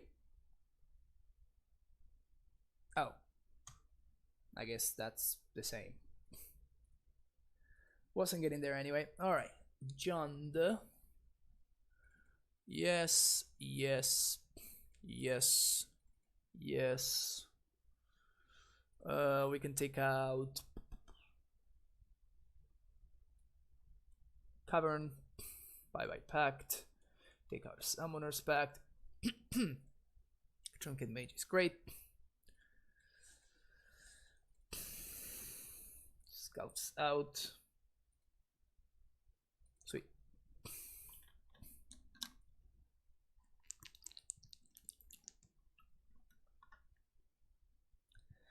We could bring in Sage to hedge against Damp Sphere. Don't think it's particularly good.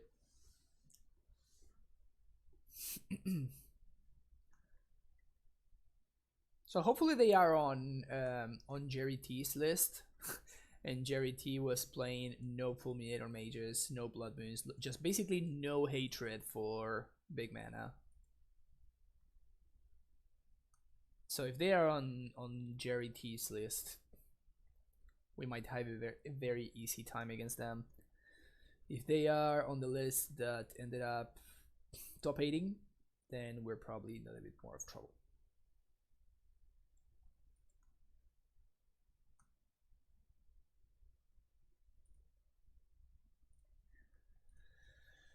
All right.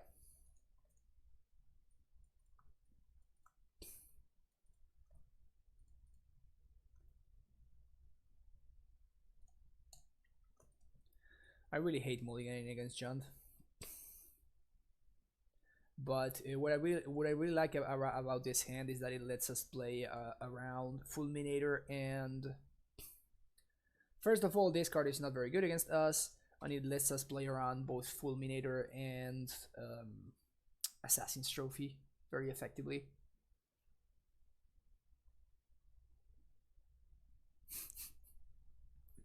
-1 Pierce, +1 Ojudai. Yeah, Ojudai is clearly just like broken. Bosco, thank you for the follow. I appreciate it. Inquisition. Yep. Young God. We don't got much going on here. I mean, we're one Azusa away from having a very good hand, though. So there's that. They take the path. Interesting.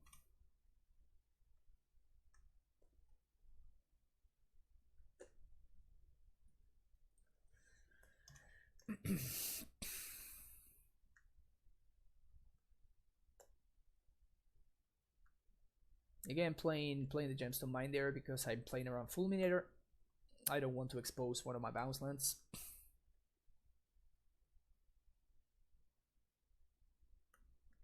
Goyf is fine. Just tight place. Just tight place. It's gonna give my opponent perfect information, but that is fine. It allows me to set up prime time for next turn, which should leave us in a very solid spot. Do you miss Karn? I kinda do. I think Karn is great. I just really enjoy the card and the play patterns that it enables. But I do agree with Dilks that right now Trinket Mage is possibly the best thing that we can be doing as Amulet.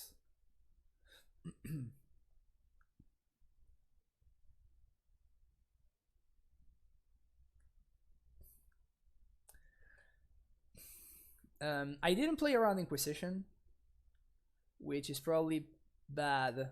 I might get punished here. That is perfectly fine.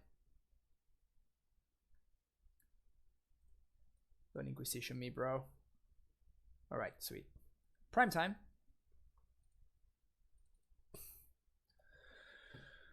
Primeval Titan. So 1, 2, 3, 4, 5, 6.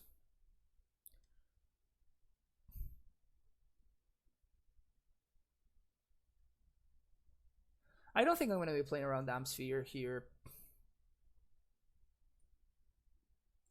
think I'm just going to set up a second prime time.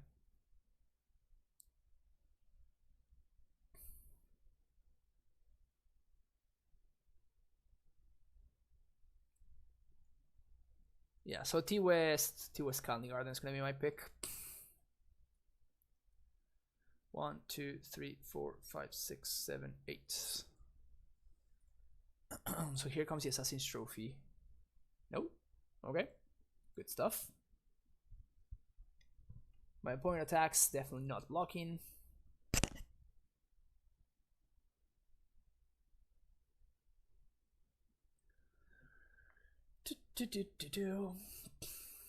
Yeah. Honestly, I just don't think that Matt Dilks has ever been a big fan of the Karn lists. Because even when people were playing Karn, I think he was still running Hive Mind, so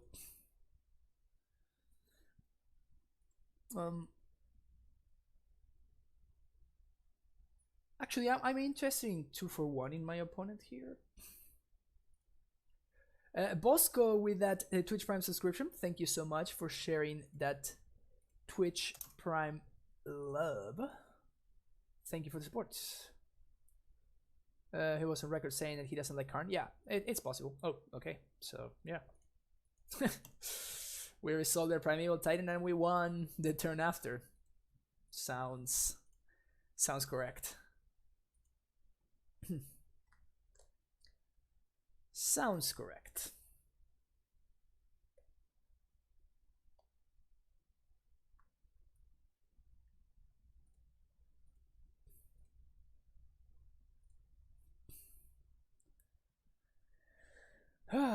We got almost 80 viewers right now. Thanks everybody for hanging out today.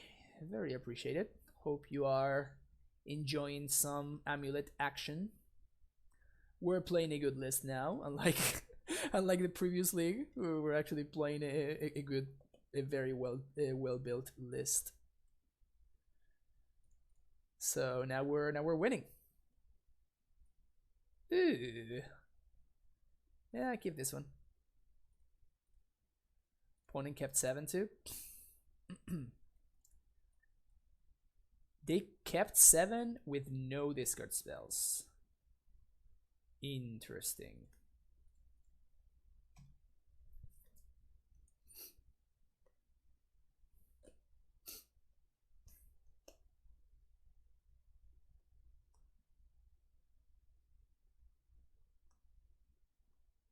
So maybe they do have some Fulminator Mage action coming my way. Or Damping Sphere. Okay. I mean, it's not great, obviously, but it's more beatable than Fulminator.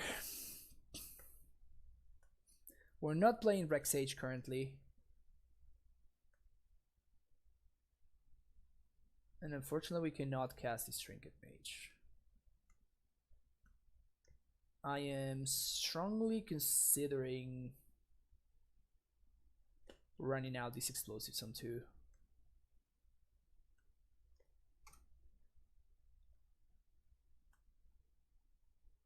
Ah!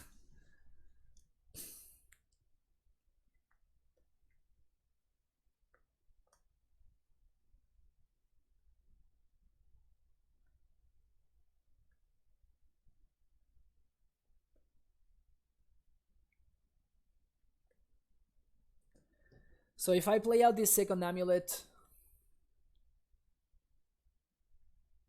this allows me to next turn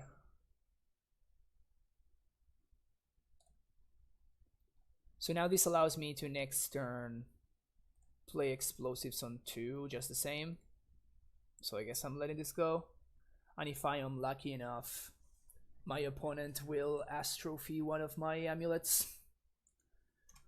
And if they do that, then I don't need to go squatter myself in order to explosives for 2.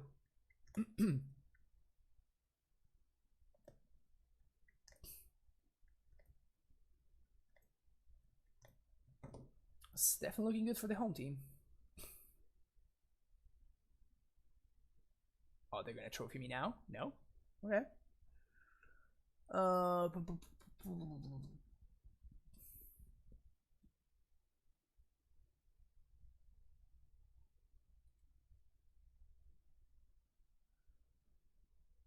Okay, so change of plans. I'm gonna use this turn to play out Mage. This is now a nice little chump blocker. I'm gonna get redundant explosives. This basically sets me up for next turn, even through this spell, which my opponent did not have this turn. It sets me up to blow up all of their stuff.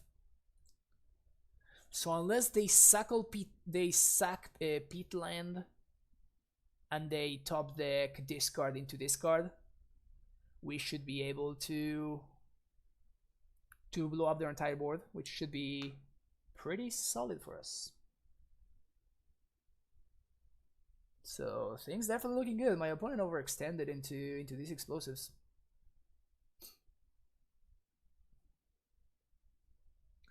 And I think that if they attack, I'm not gonna block. I could block the Tarmogo if...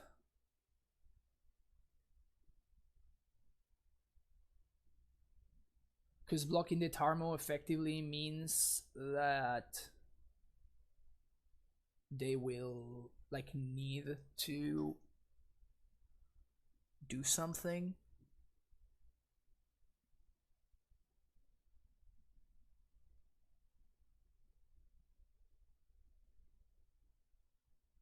No, I guess they don't attack. Good for me. That's not a bad draw at all, actually. So we're gonna do float a red, play Simic Growth,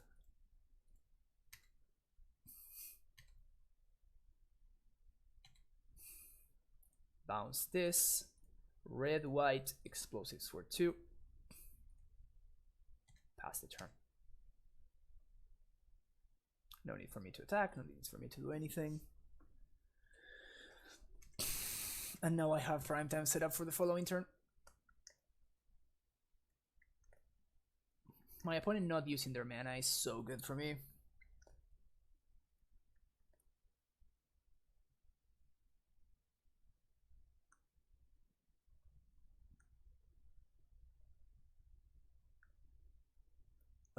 Ancient Grudge, my amulet.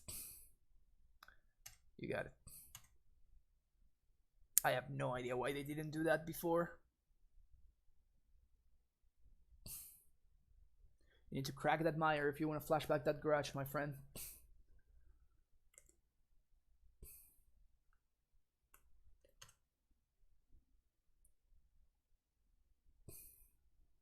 Destroy the other amulet. Okay. This still doesn't force the issue. So now I'm going to effectively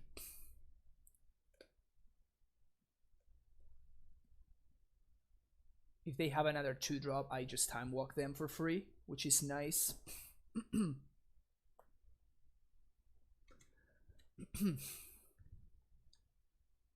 No blocks here. Happily taking 4 if it means that my opponent cannot deploy any other 2-drops this turn. Nice, yeah, this is great.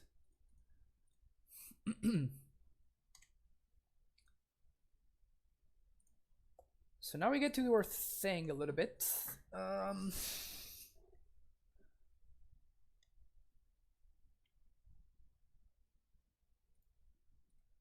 Slit on steerings.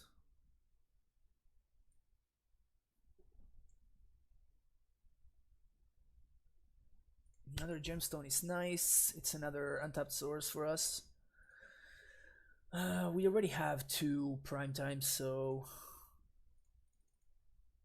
we don't really need it to Tularia West.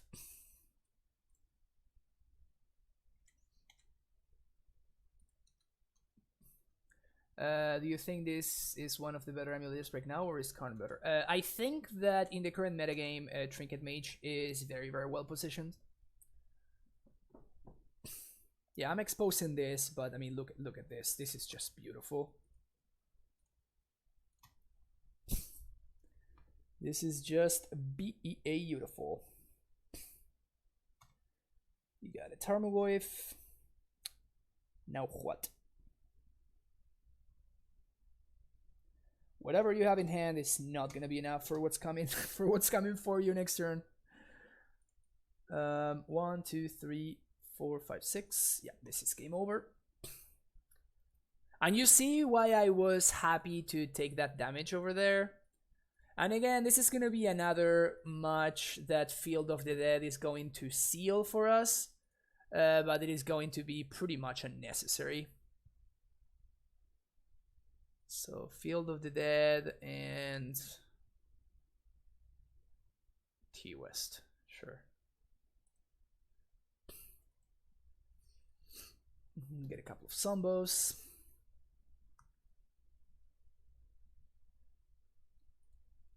Play Garrison, get 1 more zombie. Down T-West.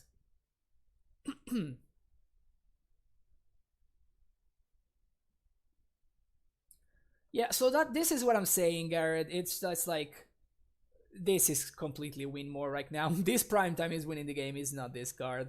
And this is why I'm not sure that the card is actually worth it. So far, after 4 leagues playing it and tested it in different builds, it hasn't won me a single game that I wouldn't have won otherwise.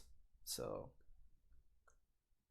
it's very easy to just, like, you know, get they're gonna say get allured by like how sweet it was right there when it basically sealed the deal after resolving a single prime time. But it's just like everything would have won there. Kalni Garden would have won that game just the same. If they had trophy, it would have no, it wouldn't. I have a second prime time in hand.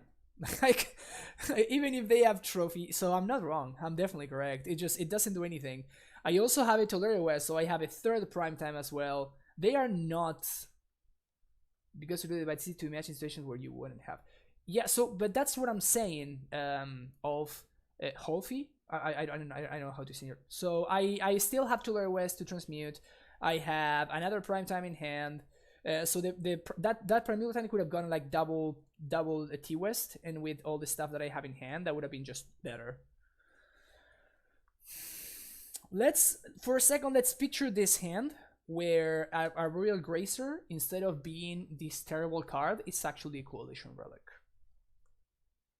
How much better does this hand look, that being the case?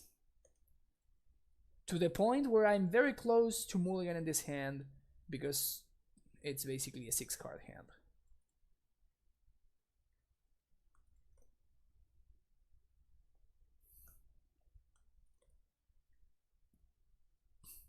Yeah, I don't know why Dilks was playing this.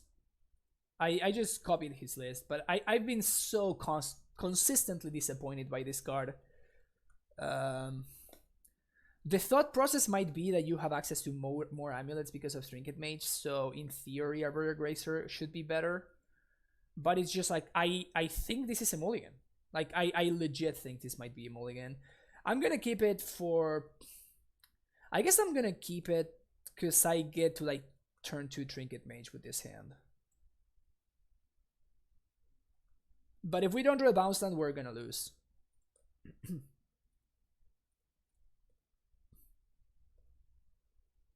Now we need to top deck a bounce land ASAP.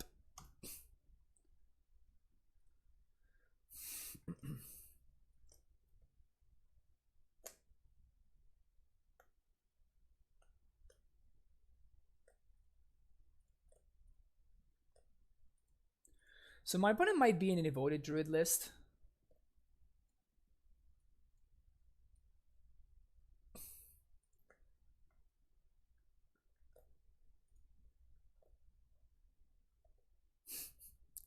Notice how awkward this is. Like, now my scout is not in play, so I'm not getting the value from the extra land drop. But I was like kind of forced into sequencing this way because of this card. It's just terrible all around. Ugh. Am I supposed to get Walking Ballista here?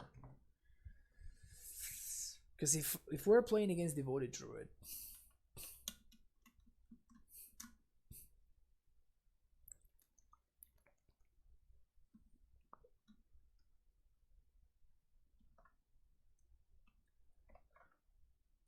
yeah, but it allows me to sequence differently, right? I can play the scout on 1 and I can see what I draw.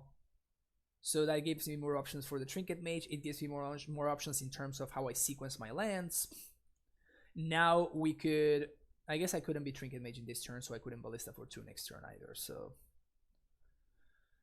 I guess I'm gonna go for the Amulet. But even Amulet doesn't mean a Titan next turn.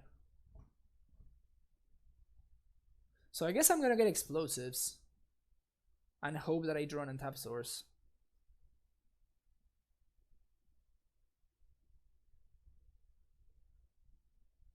Ah, this is really hard.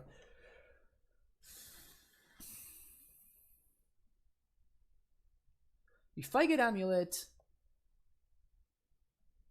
then I still need to survive 1 more turn. I guess I'm gonna get the Walking Ballista.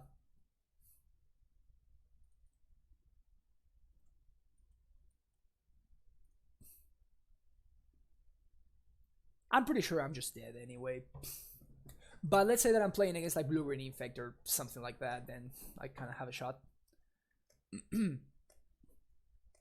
Scavenging News. Okay, so this is what I want to see, like a card that is completely irrelevant to what's happening right here.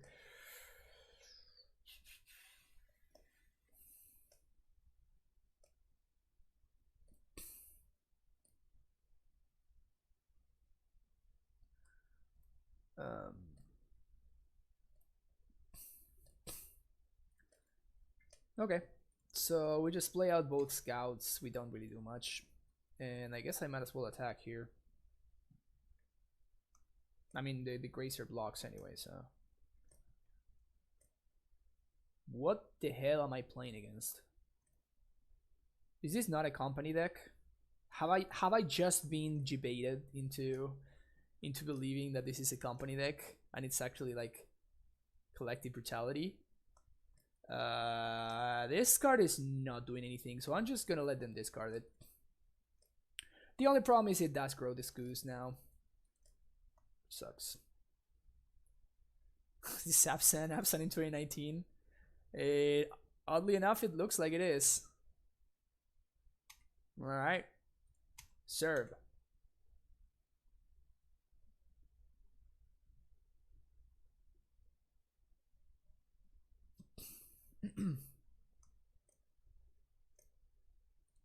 What?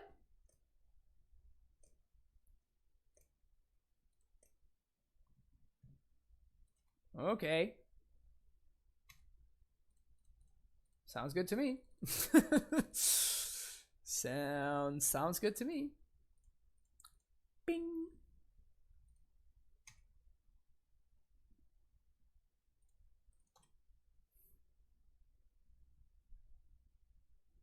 Kaya may be coming. If Kaya comes down, I win the game. So there's that. So there's that. So yeah, hopefully Kaya's coming down here. Knight of the Reliquary. Nice. Nice. Real nice.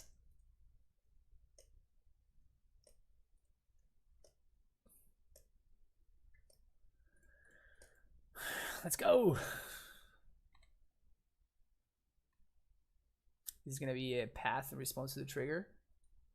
Okay, so my opponent made the correct play instead. So I'm playing around Ghost Quarter here. Setting up the next prime time, obviously, and just passing the turn. And the next prime time can bug my opponent if I want to. Or I can also transmute for bug and kill the knight thanks to the Walking Ballista. Hex Drinker! Oh no! Oh no! How could I ever beat a Hex Drinker? Yeah, not much in upgrade. My opponent's deck not much in up greatly against mine, unfortunately for them. Yep.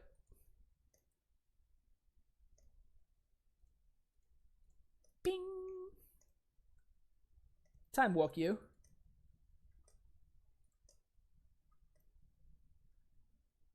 Time walk a you. I don't know, right? It would be a shame if you just like put 4 mana into this Hex Drinker and I would ping it, right?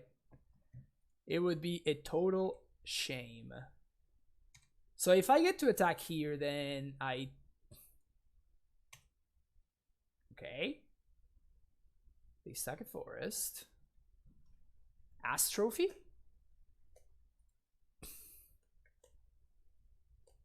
It is an Astrophy, okay.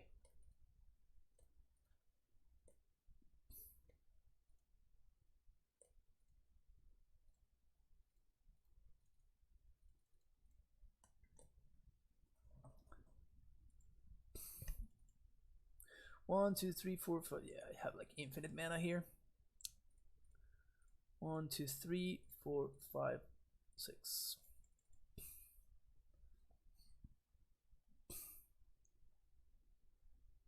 And that just awesome sub. Why I really don't care for Hex Drinker. Fair enough.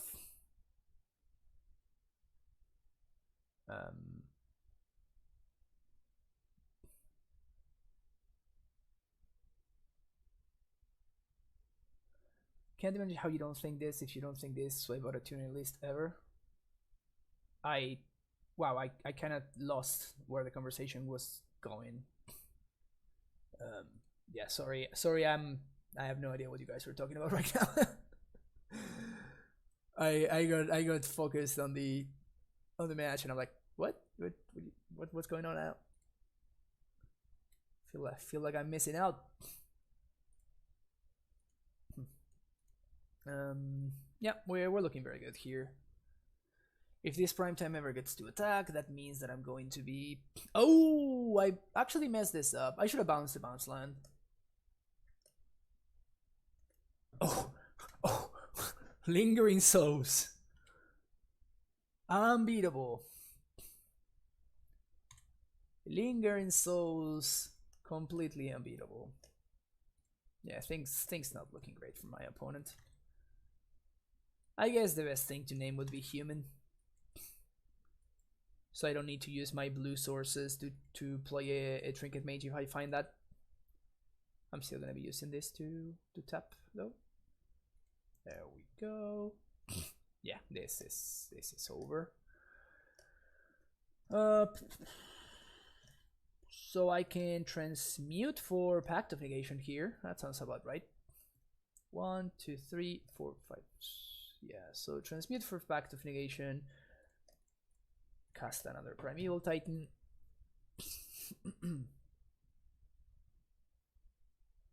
GG's. The question is whether the best Amulet decklists for a given day exist, and we are all working to try to find it, or if in fact best lists do not exist and decklist choices are up to opinion. I do firmly believe that a big part of it is preference. I do agree that a big part of it is personal preference, for sure. Now, I do think that optimal lists do exist. It's a matter of percentages, right? It's just a matter of percentages.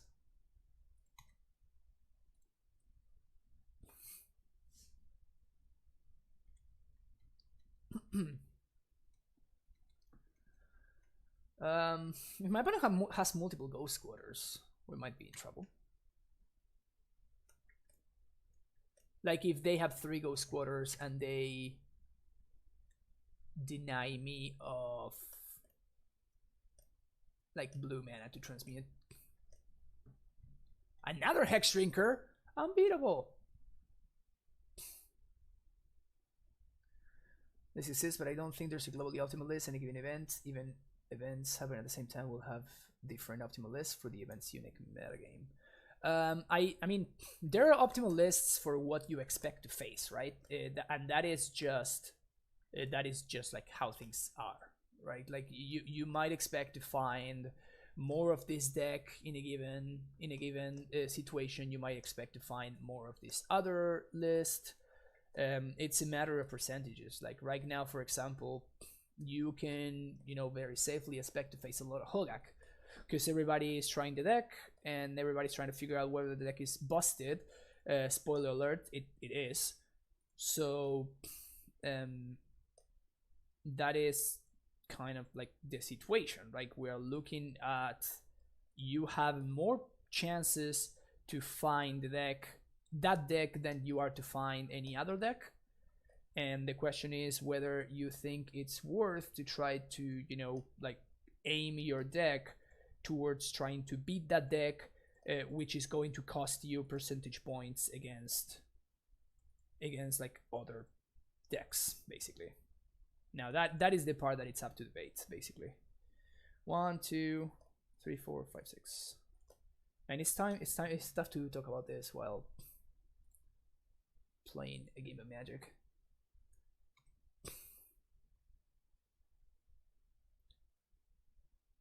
Okay, they can see. Speaking of Hogaak, do you think Rip may be worth a slot again in the Trinket board? Nope. That is the short answer.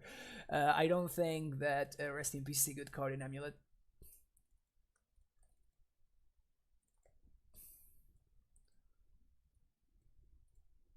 And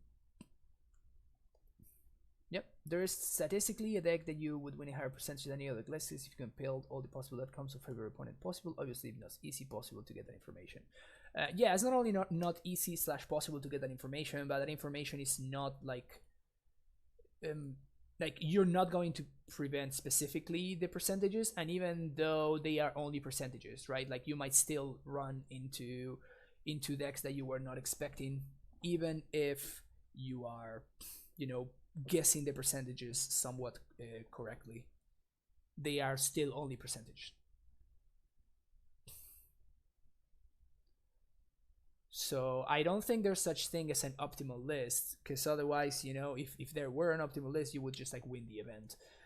It's just like a better list against the metagame that you expect to face. That would be a more proper way of saying it. And here I am sideboarding. Let's take out this stupid card. Scout is so much better in this matchup.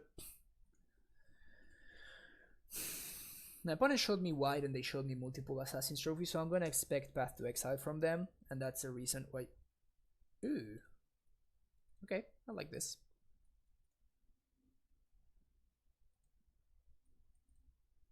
We have an answer to potential Knight of the Reliquary. We have, well, an Amulet.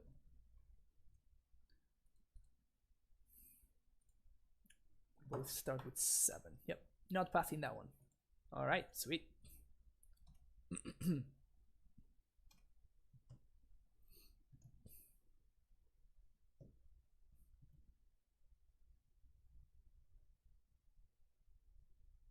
We find Azusa, we win. And some irrelevant cards. Wee.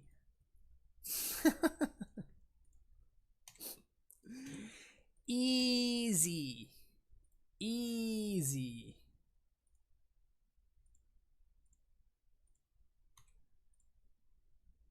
Sometimes Magic is so easy.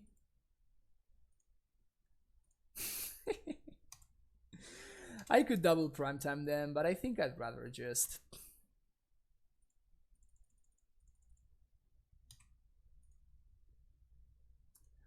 I'm not gonna play around the Black Force. Let's put it that way. Sweet.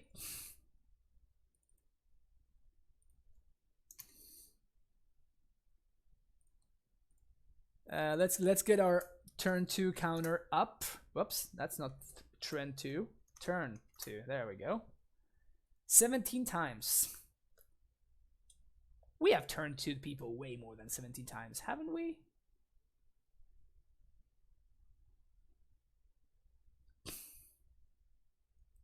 Spike and Ball and take their lunch money. I mean, that's pretty much exactly what just happened.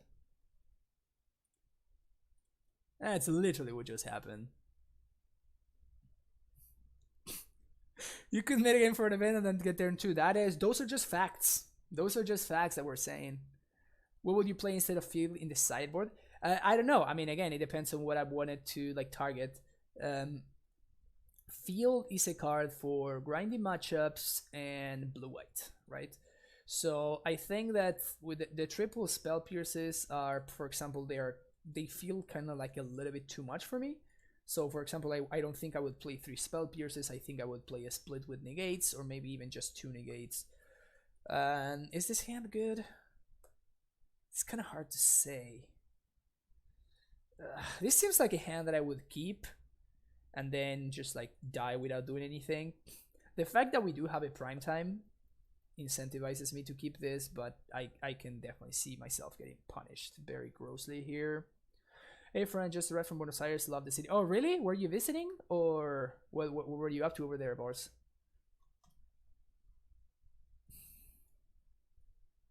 You know, sometimes you just know.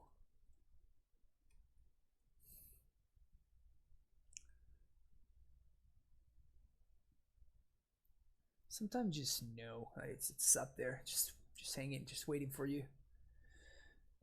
But yeah, so in short, I have no idea what I will be playing over the field. Maybe a Cavern.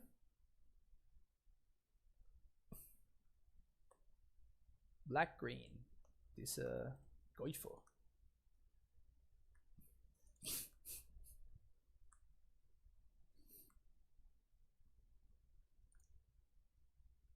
I'm not gonna play around Maelstrom Pulse. I want to find a blue source here. Bujuki Bog. Alright, sure. I definitely want to play this guy out and then Amulets. And now they are either going to answer my Amulets or maybe they answer my prime time. Renin 6. Cute.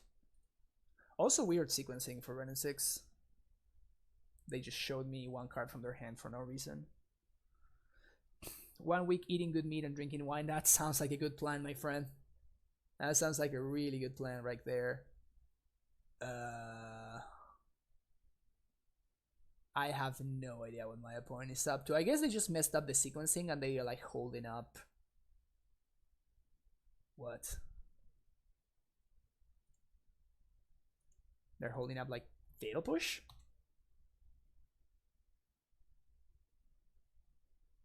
Like they literally can't stop me, right? Am I missing something?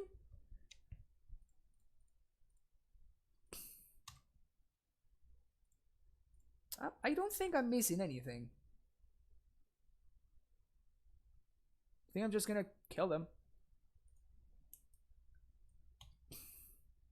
Again, unless they have Black Force, which I'm not gonna play around in game 1. Should I attack? Should I attack Ren just to assert dominance? Oh, actually I can. Oh, what happened? Oh, I flowed the mana wrong. Okay, never mind.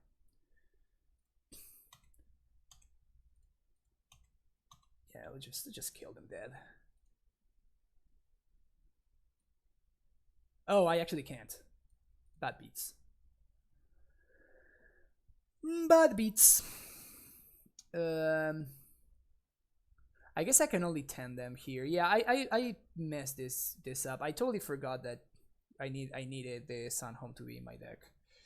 So, or I needed to not use the mana from the Stronghold. Yeah, so I guess I messed this up. All right, let's fix this real quick by doing this.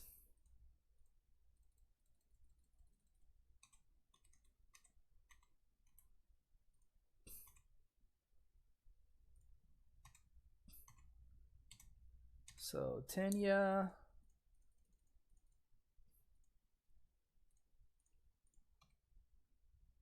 All right.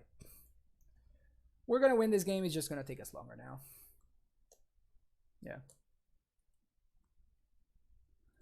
All right. Sideboarding for Jund again. Damn, so much Jund. Back to negation. Cavern out. We're gonna get some scouts. And one amulet? No, one of the pacts.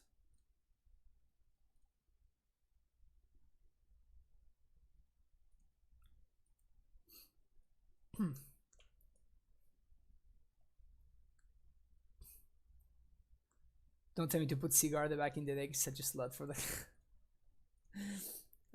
Sigarda is pretty freaking sweet, honestly. Or you could play the crazy tech that we played earlier today.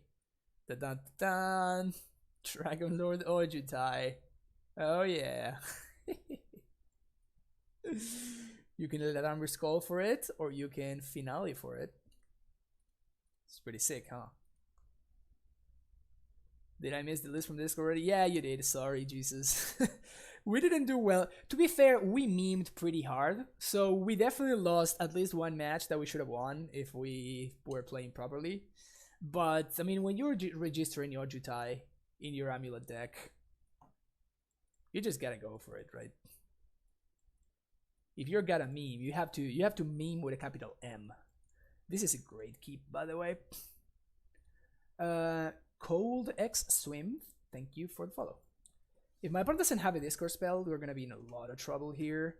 And even if they do, they're gonna be in a lot of trouble anyway.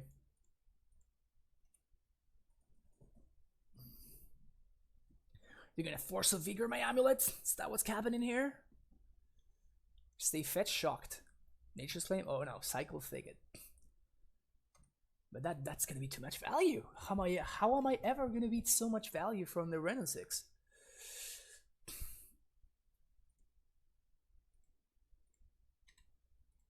Play here, and it's kind of nice that we drew a second bounce because now I can freely just make my land drops, which is pretty great. Can transmute for a prime time next turn. Hopefully my opponent plays a discard spell here. That would be the best case scenario for me. I want to play Sigarda over the field in the list. My FNM is like 20% John. Well, field is like one of the cards that's actually good against John, so that's like one of the reasons. Astrophy, thanks for ramping me OP. Oh, I should have gotten the other forest. That was bad.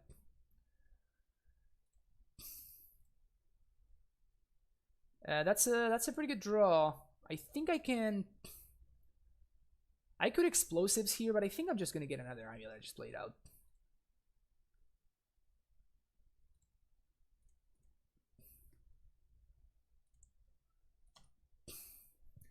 I get punished by K Command. That's about it. And I don't think I'm champ blocking with this Trinket Mage just yet.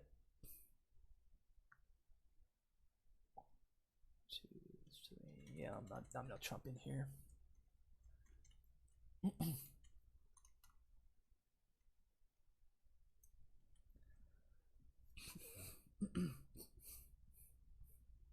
Fulminator. That one kind of sucks. That was my second blue source. Yeah, this is gonna be... It's actually just kind of brutal there. That Fulminator was a pretty huge deal. I can swing... Ooh. Alright, we're going on the offensive. 3-turn clock. We're winning the race. Definitely winning the race. Oh no, now we're not winning the race anymore.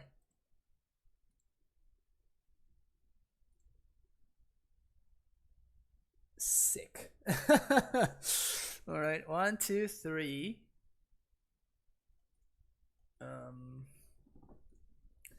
So this is 1, 2, 3 Asusa.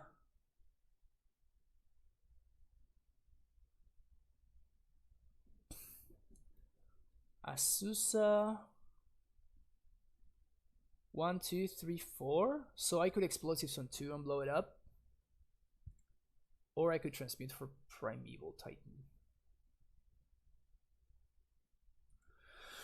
Okay, so what do I want to play around? That is a real question here.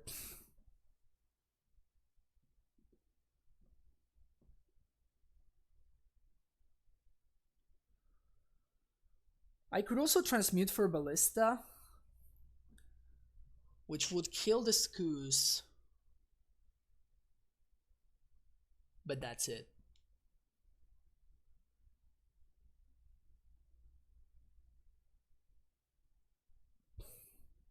One, 2, 3, 4, 5, 6, 7. I could transmute for Field of the Dead. Transmuting for field, place around discard spells.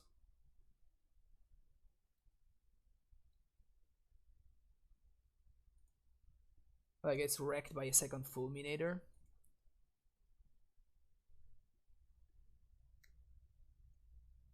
No, I can't. Yeah, getting Field of the Dead actually does not make sense. I think I'm gonna go for the highest TV play, which is to go for a prime time.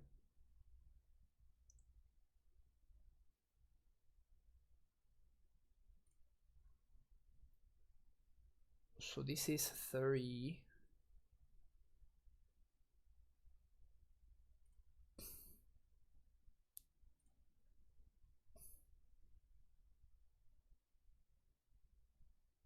I am going to play around Liliana though. And I'm gonna do that by holding up the Snow-Covered Forest in hand. This is a very tricky turn.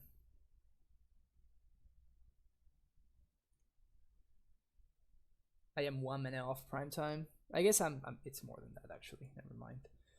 So what I can do though is I can hold up.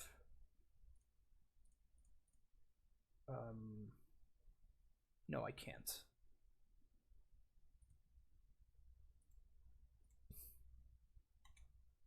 I was gonna say I can hold up double strike, but I actually cannot. What I can do is I can explosives on 2. But then I need to draw prime time. The good thing is that I stop my opponent's clock.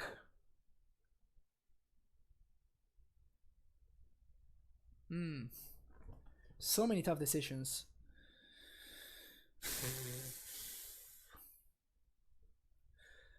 I can play around removal from my opponent.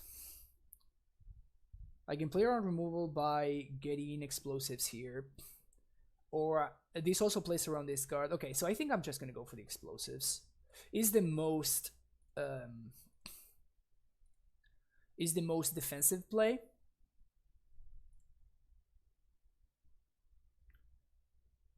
And I guess I might as well swing with the Trinket.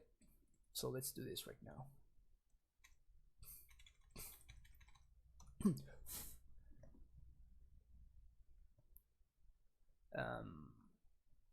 I could have gotten a prime time there, but if my opponent has double removal spell to kill both of my dudes, I would die. If they have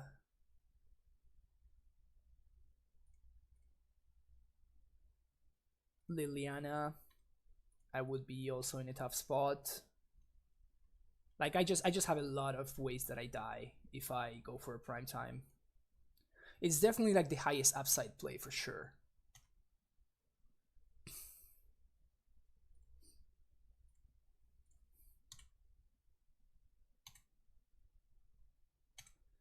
So here I'm gonna force the issue, I guess. I mean, I'm not using my mana on anything any other way, so I'm just gonna do this. Opponent's probably gonna bolt this, but that means that there's a bolt that's not going to my face, so I'm happy there. If this is an Assassin's Trophy, then I'm super happy. K command, destroy my Amulet and Trinket. Deal. Deal. Why would they not get back the Goif? I have no idea. Oof. Okay. Alright. Alright. We just whiffed a little bit too much there. Alright, try this again. As a blue-white player too, I like the big increase of giant players too. Yeah, you're probably, your win percentage is going up considerably, I would assume. To be fair, I don't think that I don't think it's Jund is that good of a matchup for us, especially if they are playing Fulminator Mage. I think that it's actually close. Bapek, Bapek, thank you for the follow, appreciate it. And thanks everybody for hanging out today. We're playing some Amulet over here, like we often do. So if you enjoy modern content, particularly Amulet, and legacy content as well, make sure you hit that follow button, just like Joe Whistle just did. Thank you so much. If I actually consider running Sigarda, I replace Bailoff, not the second Caverns. There's no Bailoff in this list. We got 2 Force of Vigors and Rexage. Honestly, I don't think Sigarda is very good. It's so easy to cast. It's so hard to cast, I mean.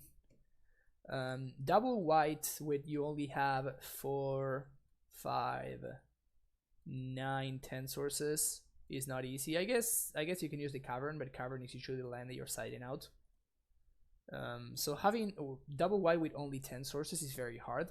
So it's not easy to like cast her before you have resolved the prime time. And usually if you have resolved the prime time, you're winning already, so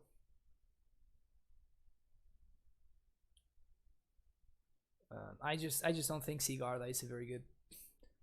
It's like the same reason why in Legacy, like when if you're playing Miracles splashing Pyroblast, you probably should not be bringing in the Pyroblast against like a Delver deck or whatever. Yeah, this hand is unfortunately unkeepable. All right, this one I like. And I think I'm bottoming the explosives.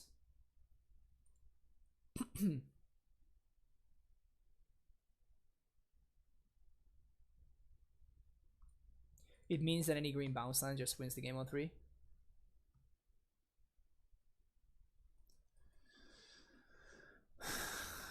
I wish I could bottom one of the lands, but unfortunately I don't think I can.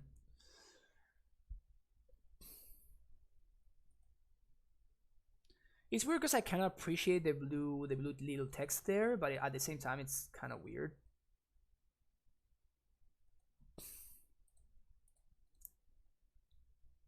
Opponent really tanking on that keep. Keep this one, bottom the explosives, be very sad about it, and then play this.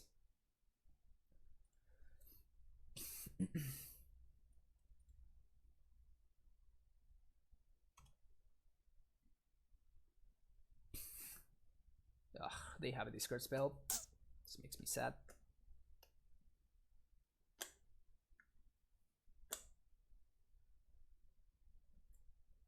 Hopefully they take the Summoners back. That'd be pretty good for us. Ugh. They saw the line.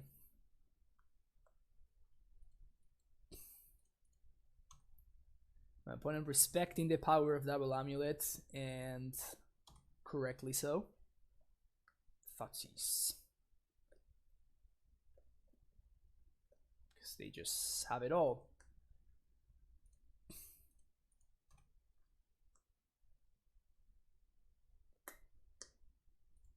Holding this here because we can still draw Gemstone Mine. Please play it, dude, here. That's so bad for us. That is so awful for us.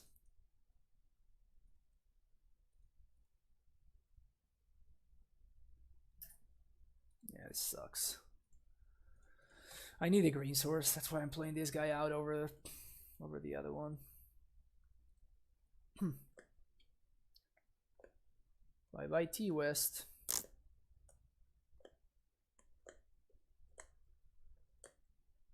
Feels like we're getting got.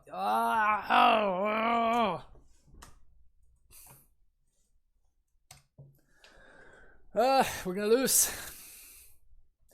There's nothing we could have done. It's just my opponent's draw was a little bit too good. They had exactly what they needed for our multi 5. Exactly everything they needed.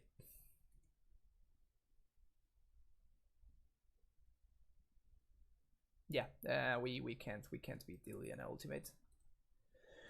That's sad. That is sad.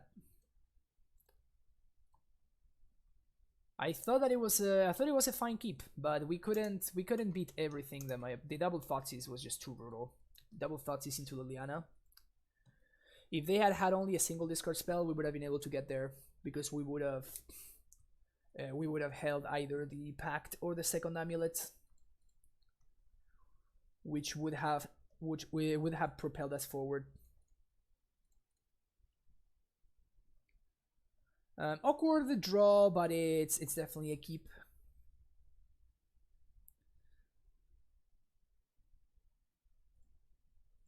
We have the option of turn 2 Trinket Mage, which is pretty sweet. Or we can just take it easier, which looks like it's what we're gonna do because we're playing against humans. Okay, so we're gonna take it easy. There's no need to like expose anything to. There's no need to expose anything to a freebooter, and also I still don't know what I'm going to be naming, what I'm gonna be looking for, right? I could just look at those tight plays. Just look at those tight plays. Like I might want to find an explosives here or a ballista, depending on what my opponent names with Meddling Mage. Kalni Garden.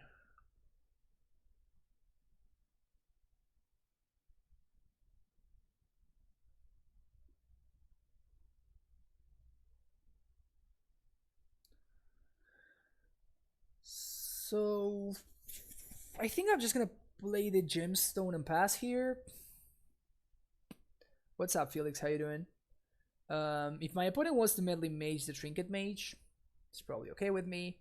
And again, I don't want to play into another freebooter. The only alternative that I would consider, alright, so there's the Meddling Mage, is to play the Ballista, which puts me in a similar situation, except that now I have a 2-2 in play. Or we can just draw explosives here. Ugh, didn't work. It didn't work this time, unfortunately.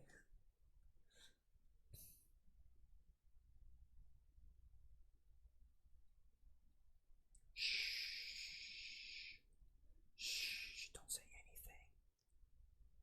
Don't tell my opponent that they don't have to attack.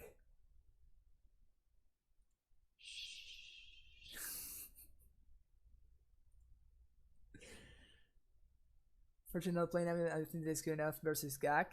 I have had a pretty solid overall win percentage against the Gak. Oh yes. Oh yes. Oh yes. Got him. Woo! Woo! Got him. Oh, that feels great. Okay, so what are we doing here? Are we exploding for 2? That sounds about right. So 1, 2, 3. Play Trinket Mage, get Engineered Explosives. Play it out for 2. Crouching Plant, Healing Stronghold. Oh yeah. Oh yeah. The sneaky onboard tricks. The sneaky onboard tricks.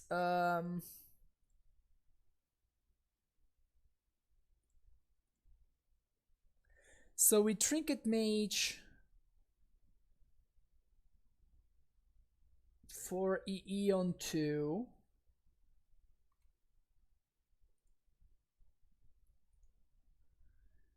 And now we play land for turn.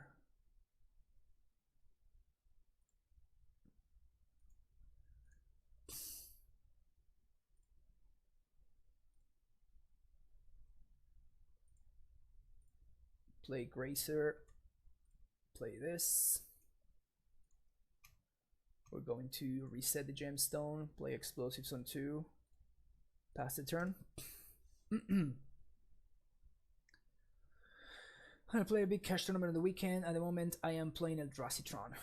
Okay, I think that oddly enough, right now, E-Tron it's actually a good deck, which hasn't been true in probably years.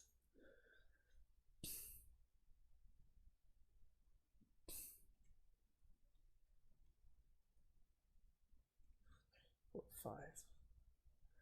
My opponent makes the correct attack.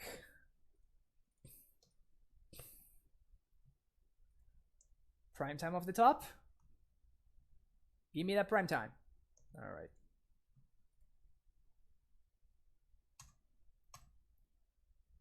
Swing with the mage. Sure. I'm gonna clock them a little bit over here. Oops, oops, oops, oops. I know, we're fine, we're fine. Never mind.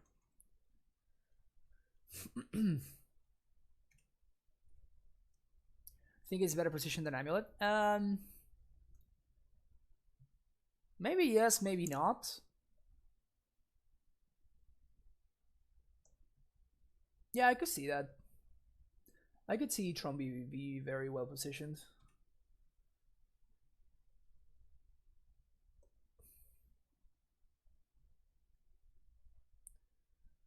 Do you have another meddling mage opponent? Uh-oh. I guess that's one of his downsides of swinging for 4 there, huh? Oh, this has reach. That's right. I totally forgot about that. Prime time? Nope. Sad time.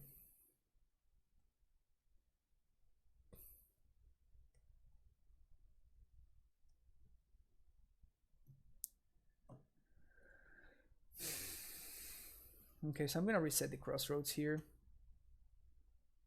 I can still activate.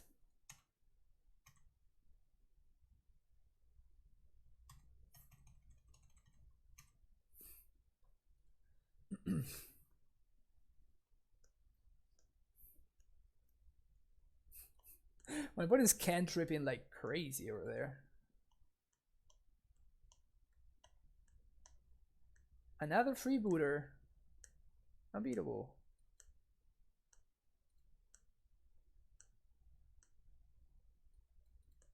Now they see I have nothing.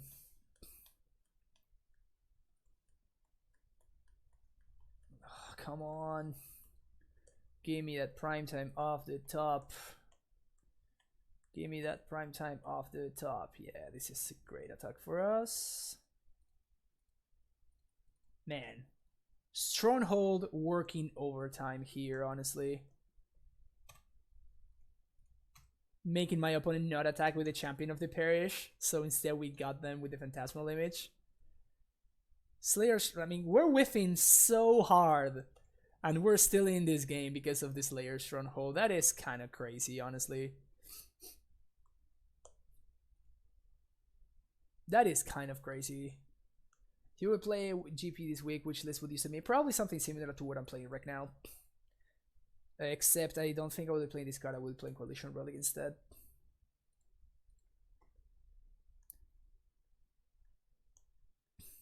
What did you draw? Thalia. That doesn't do anything.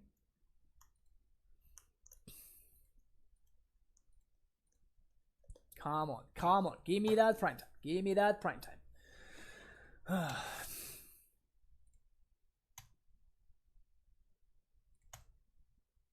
Not playing around K-Sigma contents.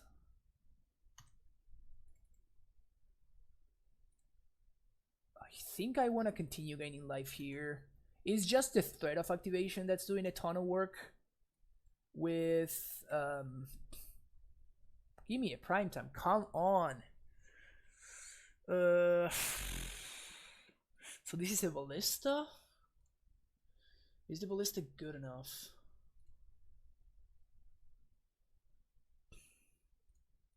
So you can ballista for 1, 2, 3, 4.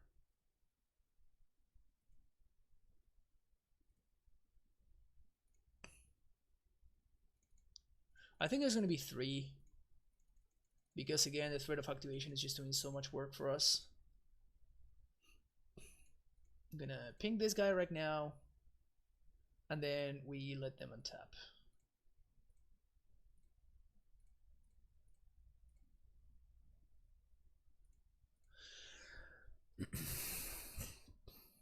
No love for Hive Mind anymore. I just don't think it's very good right now. I think that Trinket Mage is just better than Hive Mind.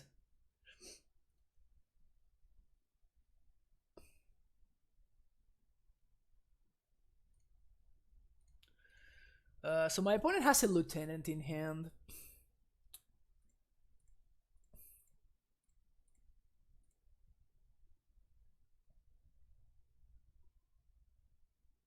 So I guess I want to block like this.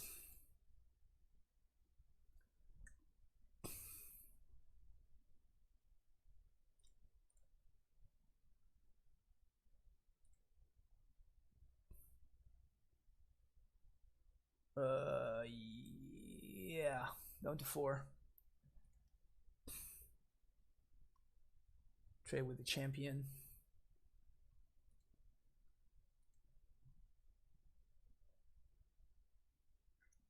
I mean, all right.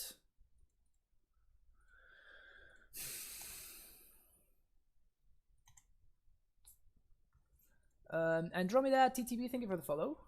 Magic's competitive farm for me. I have really dislike playing graveyard decks, but sure, Hogaak is the best deck at the moment. I would be, yeah, I would agree with that. Not playing Hogaak just seems crazy to me, unless you're playing for fun. But then why do you go to a GP? I mean, you'd be surprised. Like personally, I tend to perform better when I play decks that I like.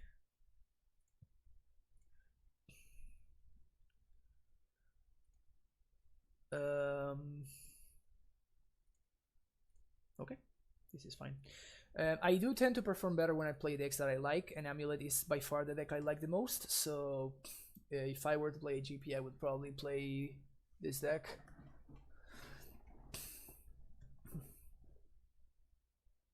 To be fair, I do think that the Hogaak deck is very sweet too, so I'd probably be okay playing it.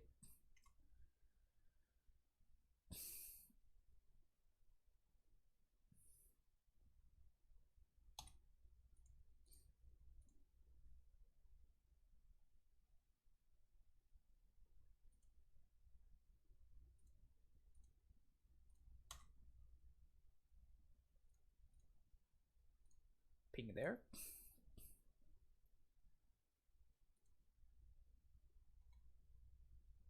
Take 1.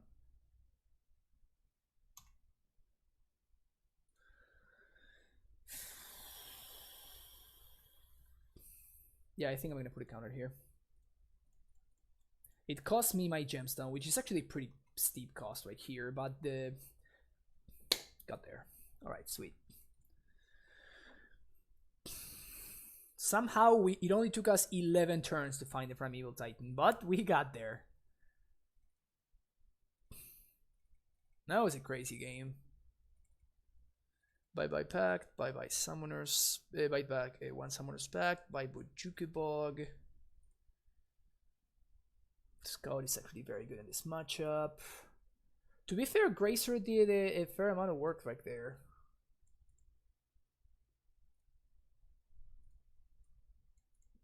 Slide at one prime time to play around Medley Mage. We can take out one Ghost Quarter and one Ancient Steerings. Oh, let's go.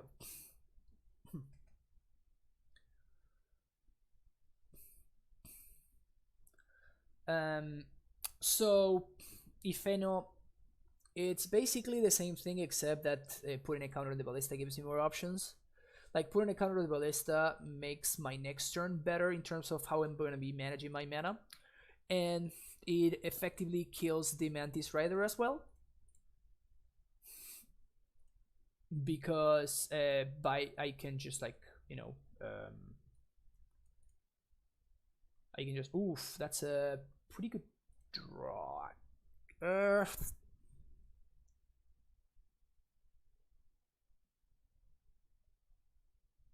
What I'm trying to say basically is both kill the Ballista, but putting a counter gives me more options. Like I might want to ping the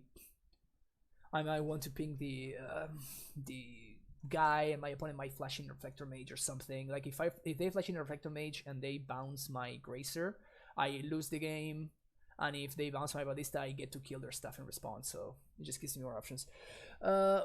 This one's hard. So because of Kaisei Freebooter, I think that I'm going to lead on Amulet instead of leading with Tribe Scout, which might be a little bit awkward. I might very easily get severely punished by this play, but especially if my opponent goes like turn 2 Meddling Mage on Azusa. But I think there's a ton of value in protecting my Amulet here.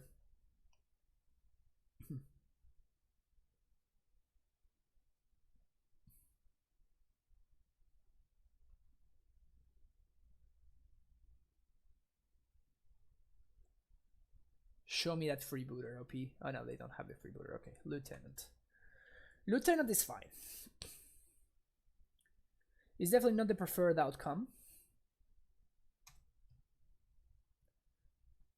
Another green source would be interesting here. Another bounce line would also be very cool because it allows me to just like develop my mana instead of needing to hold this in hand. That's not a bad one at all. Okay.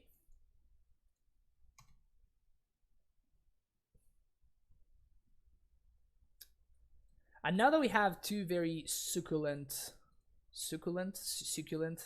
I'm just translating for Spanish and it's probably just not working out.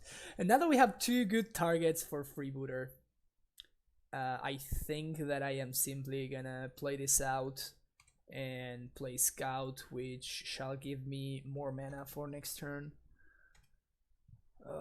Not a bottom would be problematic though. Collector Oof would be annoying. Succulent. Oh, it actually works. It is actually a worthy Feno. That's interesting. Succulent. There we go. Nice. Good to know. Alright, let's see what my opponent has here.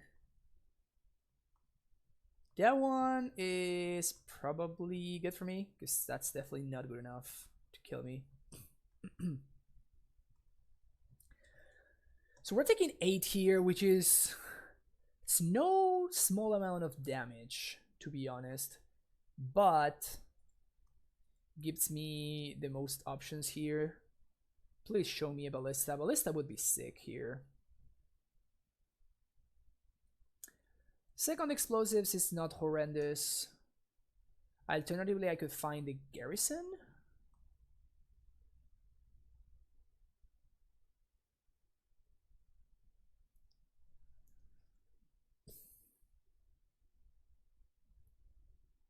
Nah, I think second explosives has to be the pick.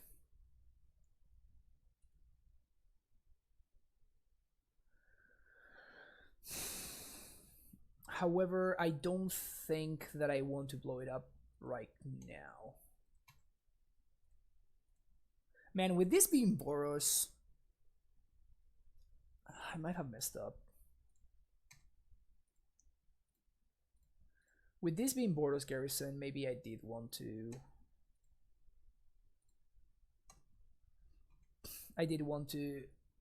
pick the Boros Garrison instead of the second explosives. Maybe I made a mistake there.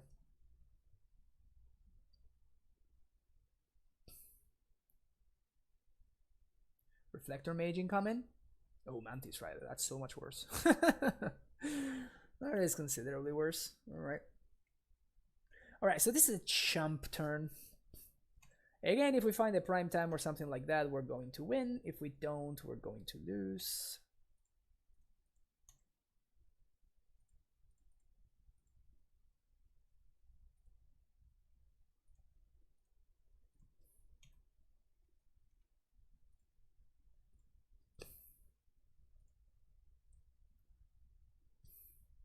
Bounce this one. Prime time.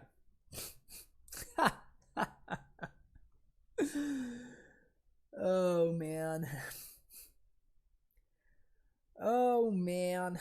I actually cannot play this out because I kind of need to kill this Mantis Rider.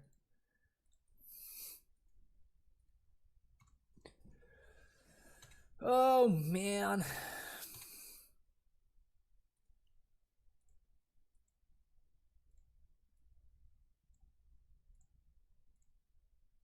Oh, never mind. I actually can play that out. I'm dumb.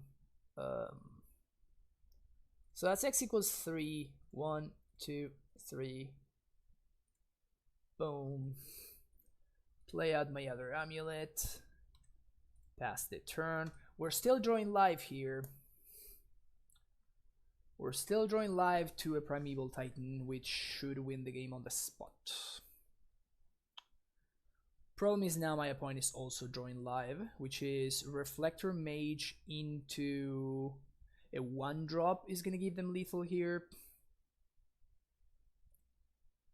Which I expect is what they have. Yeah, that's brutal.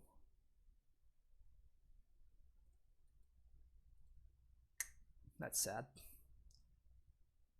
The Whiffskis. This one would not have been good in that scenario.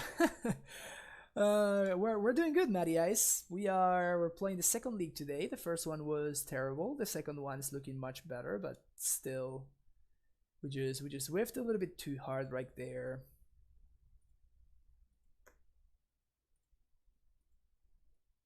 No, I think this is fine. Here comes the Field of the Dead. Oh yeah. The Winmorest of cards.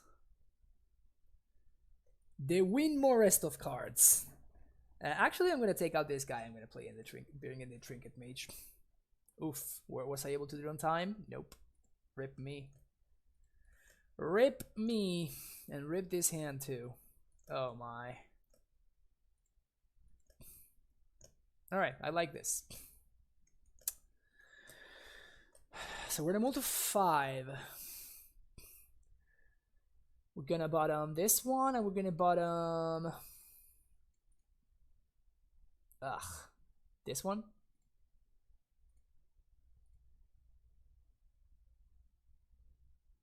So any land should give me primetime mana.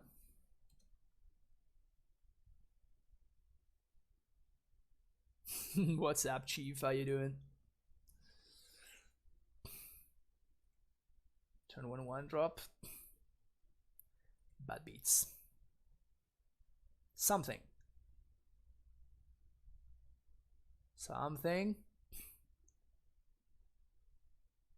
Give me something. Alright. That's not bad, actually.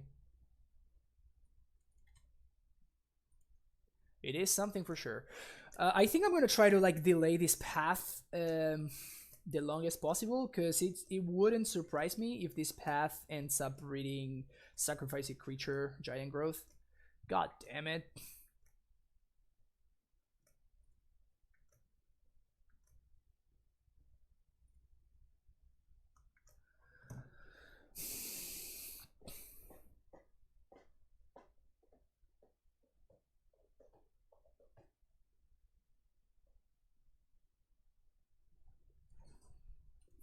I think I let this go. I could alternatively I could path this and they got nothing, but I mean it's effectively the same thing, and the 1/2 body is not bothering me that much.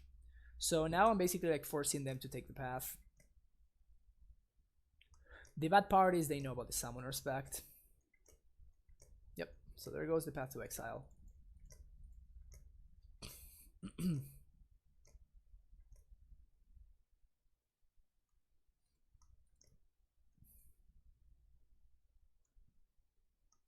That's 2. We're gonna activate this right here real quick. F6. I love it. All right, here we go. Does my opponent have something to prevent my prime time coming down next turn?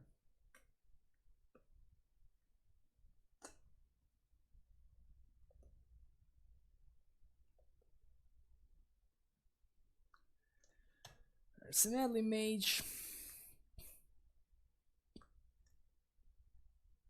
Probably on Primeval Titan. On Summoner's Pact? Okay. Take 4. I'm taking 4 here because this makes the bounce land out. Path there.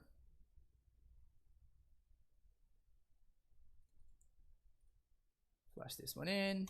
Please draw a land. Untap land or bounce. Sick. Sick. Primeval Titan. Boom, boom, boom.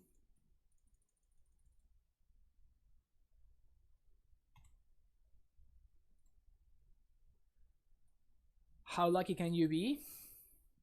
Very. My opponent asks how lucky I can be.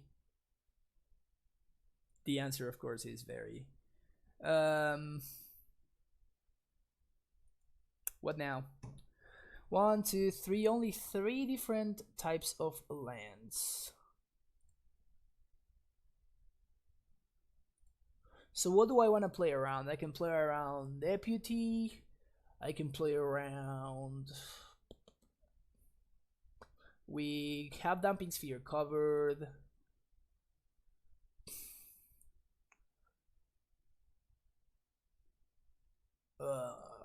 Deputy seems like the way that we lose this game.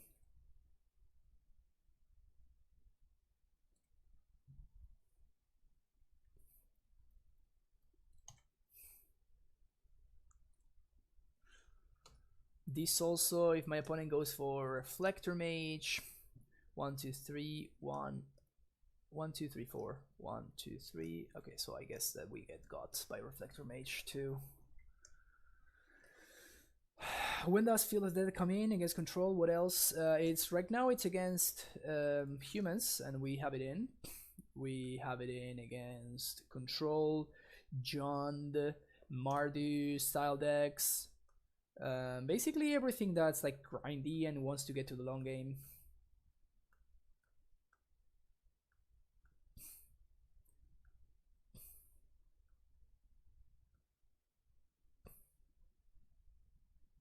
All right. My opponent's just like Stacy's mom. They have it going on.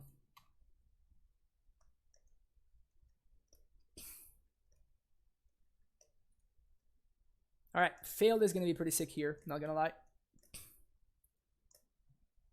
Field of the Dead going to be looking pretty damn good right here. 1, 2, 3. Yeah, okay, I guess I need to steerings first.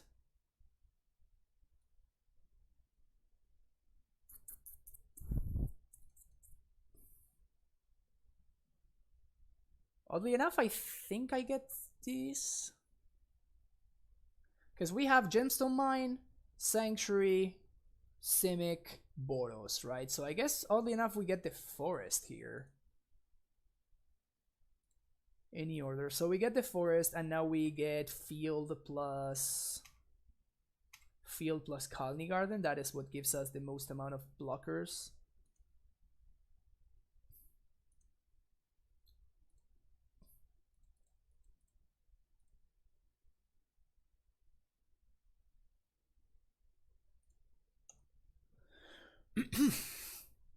Why against humans? You're seeing it right now. Vesuva cannot copy a land that enters the battlefield at the same time. So if the field were in play already, then we would be able to do the play that you are suggesting. But because that is not the case and the field is coming into play from the Titan itself, getting Vesuva doesn't need to do anything. And Colony Garden gives me 1 extra chump blocker, which is proving quite useful right here. Collector, oof. Okay, so I guess Explosives is no longer the play.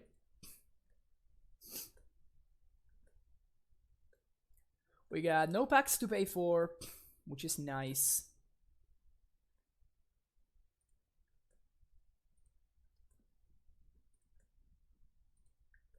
Flyers are getting in there. That is for sure. Okay, so 1, 2, 3 transmute. 1, 2, 3, 4, 5, 6, 7, 8. So we can transmute for Hornet Queen, which is gonna be the way that we win here. However, what else are we doing? Explosives doesn't do anything.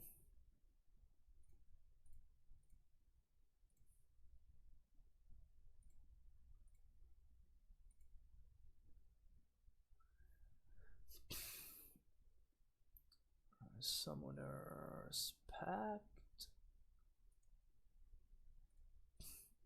1, 2, 3, 4, 5, 6, 7 for Hornet Queen. Get the Queen in play. Vesuva, copy field.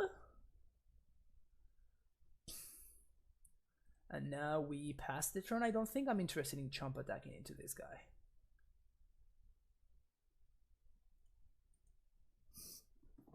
Unless they're playing Casigmal contents. We should be in a decent spot.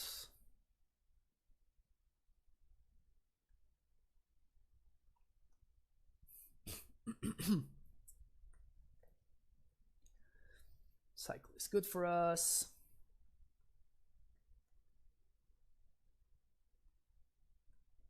Okay, they're gonna copy the Queen. That is definitely unfortunate. That is definitely very unfortunate for us, honestly. That is one of their best draws right there. I'm gonna give them how lucky can you be.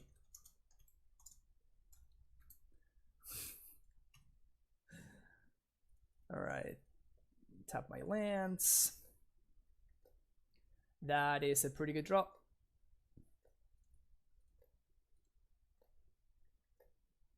So now the prime time can attack through.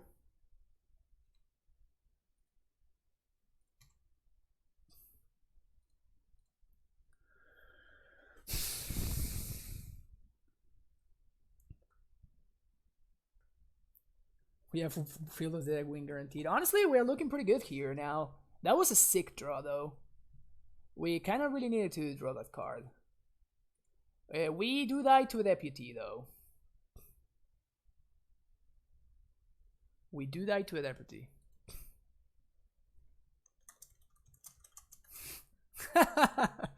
My opponent says you should be dead, and I'm like, so should you. Don't complain when I drew a 4-off. Also drew 4-offs.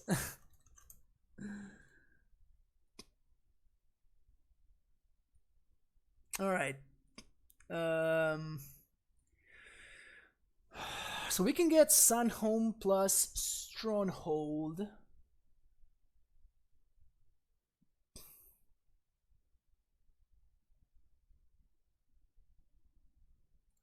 So it's only...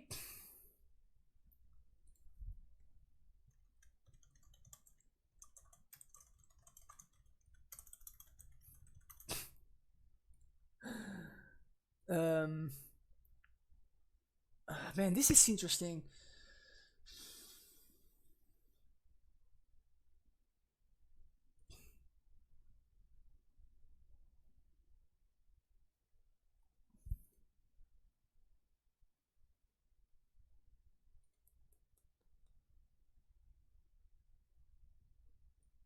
Man, this is a really hard one.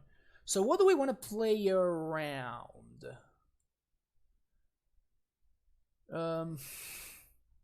Explosives doesn't do anything, unfortunately, for us. We have no extra land drops, so not much to do there. I feel like getting...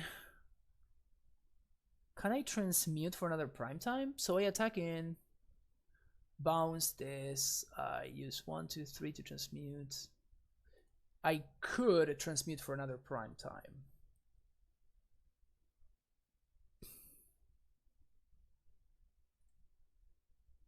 Is transmuting for another prime time better than making sure that I can swing through with this one?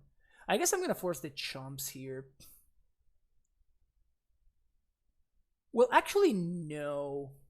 Yeah, I think transmitting for a second prime time is better because it allows me to gain life. Okay, so let's do that instead then.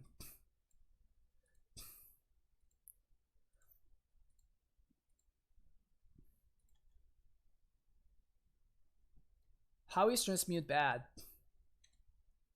I'm chump attacking, but that means that I get to gain life.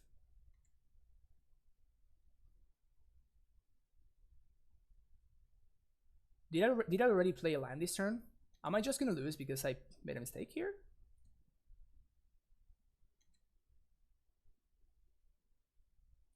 I don't think I have played a land. Have I?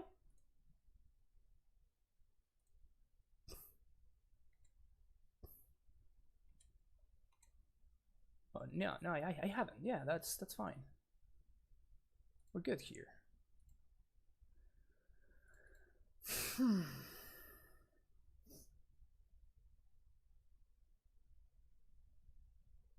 Okay, I drew the amulet. Yeah, that's correct.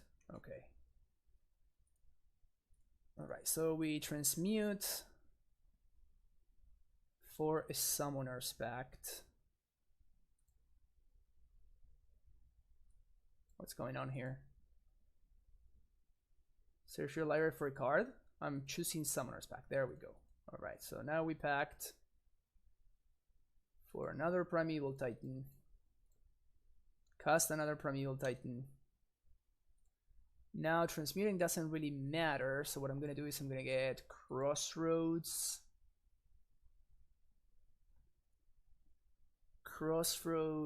Stronghold? Yeah, because I can activate strongholds, and that's a way to kill one of the phantasmal images.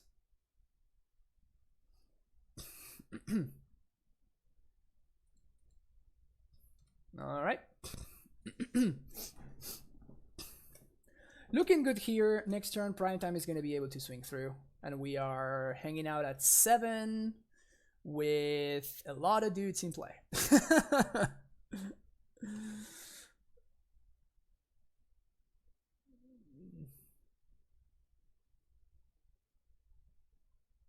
Lavinia? Why is my opponent playing this card? I guess it counters fact. That's cute. That is cute. Alright. So that definitely seals it, right? For us.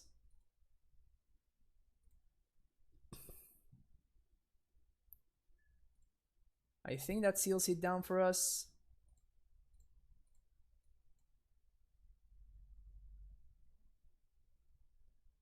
Phantasmal image down. Untap. Pay for my pact. Whoops. There we go.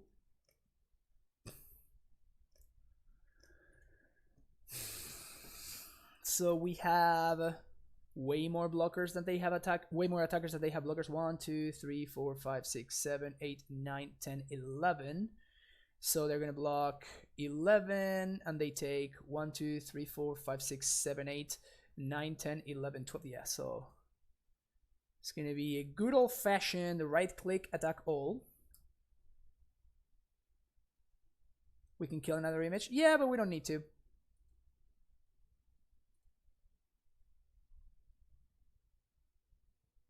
Alright, not gonna lie, field was pretty sick there. Not gonna lie, without field, we probably would not have won that game.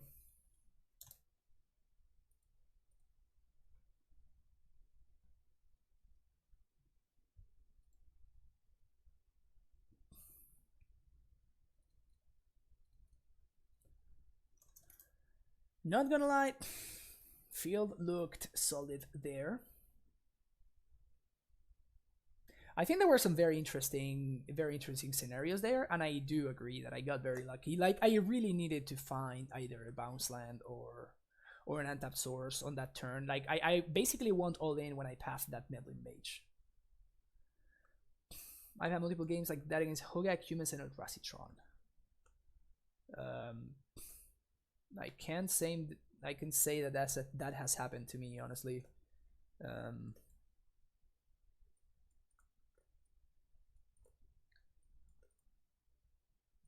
I guess we're gonna keep this hand, and if we draw prime time, we're probably gonna win the game, and if we don't, we're probably gonna lose.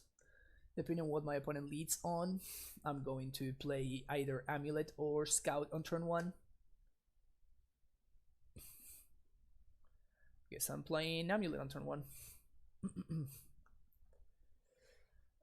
Yeah, I think I'm playing Amulet.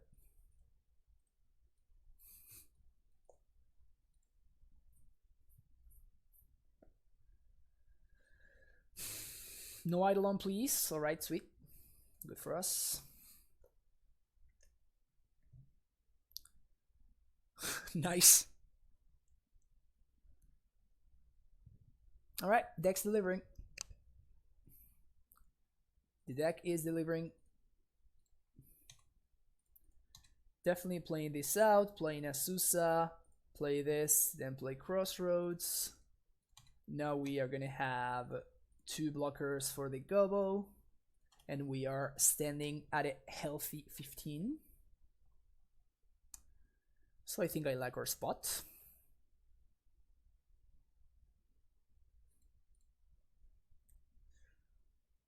Aggro killing the Azusa. Alright, got it. Please play an Eidolon here. Oh, never mind. Searing Blaze. Still looking very, very good here.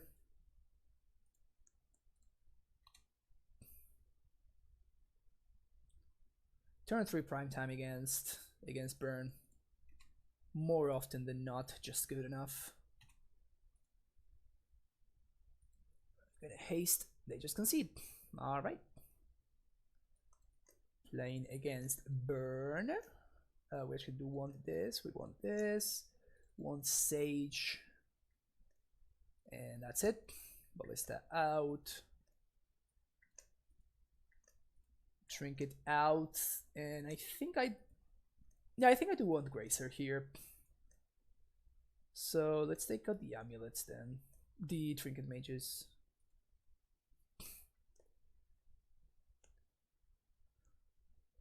I think that's case in point. After a small medium downside, colorless tapped. I don't. That's where we disagree, Grilled Cheese. I don't think it's a small medium downside. I think that being colorless and entering the battlefield tapped is a massive downside. I think that people are very they're very fast to like minimize the actual cost of Field of the Dead, and I think that cost is actually huge. It's not huge if you're playing like 29 lands, right? But if you're playing like if you're going down to 27 or playing 28, then being a land that enters the battlefield and doesn't tap for green, it's a massive cost.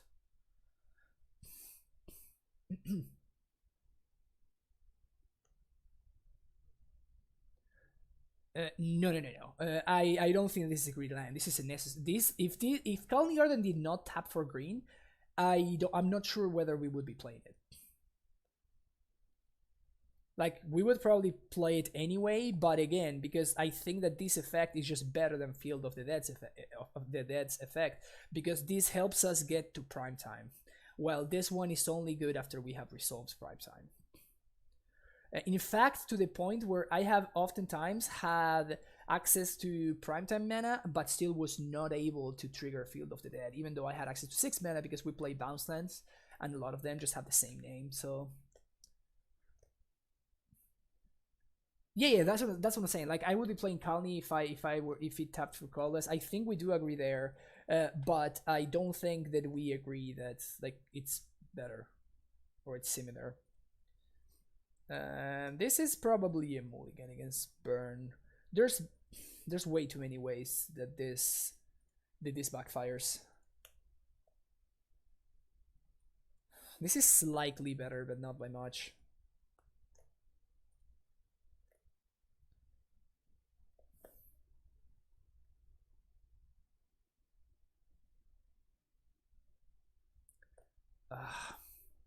I think I'm going to bottom this stronghold. We get punished if I find Azusa off the top. But if we don't find Azusa off the top, then I think I'd rather have access to like one more land and a redundant bounce land in case we draw an amulet. What not hide mine? I don't understand the question, Sniprick.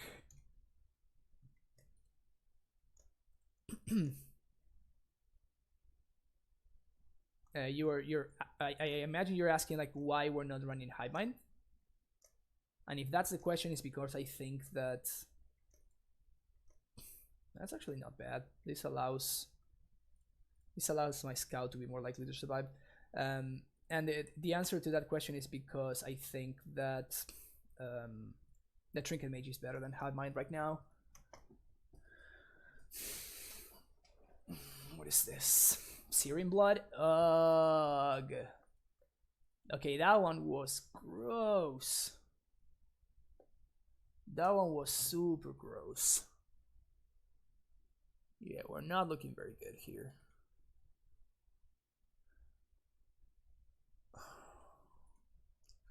I could main phase kill this Gobo, which would allow me to steerings. I think I'm gonna pass and I'm gonna try to use steerings on their turn. Yeah, probably redundant sanctuary. To be fair, the stronghold wouldn't have really done anything.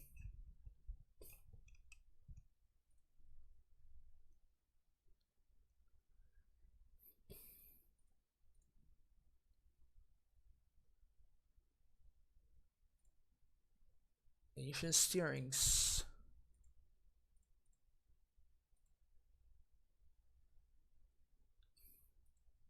Since I have two paths, I'm gonna path my own dude here. Because the steerings is bad for me. And it ramps me. So I suspect my opponent does not have lethal here, right? But maybe I'm wrong. They were just waiting for me to tap out. Woof. Brutal.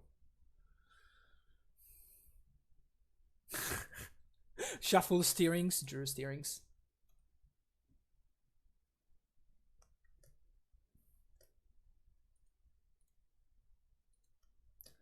Alright. On the play. Hopefully things work out better this time around. Last game of the stream. I will be back for the MSL later today, so if you want to see my beautiful face again, make sure that you tune into the MSL. Going live today at 5 p.m. PST, which is roughly 2 hours plus. 2 hours and a little bit. Only if there are more Ojutais. I almost played Ojutai. Okay, this hand is very good. I almost played Ojutai, honestly. I was playing an Esper control build with like Gifts and Given and Mystical Teachings. It was pretty sweet.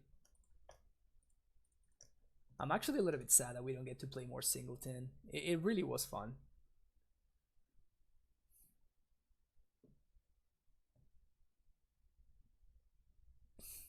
Yeah, that's what I'm saying. Like I almost played it, but there are just so many good cards in Esper that I had to.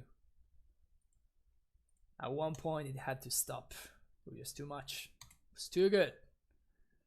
All right, we play Azusa.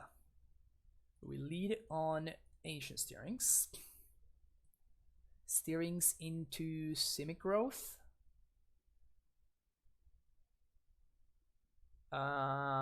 Actually, yes. So this is the second blue source to transmute, and also the nice thing about this is that it allows me to play, like if I top deck a prime time and my opponent manages to answer my amulet somehow, now I can actually cast the prime time even if my amulet dies. So I'm just, I guess that they Rift Bolted my Asusa, which is also very, very good for me. Sweet, sweet, sweet. Turn to Eidolon.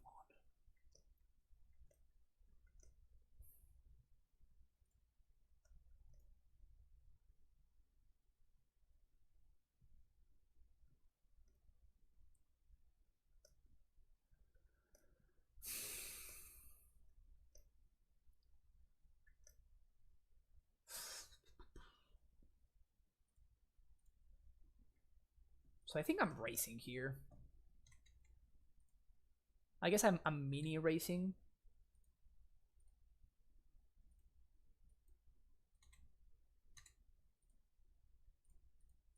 But I think this is a worthy attack.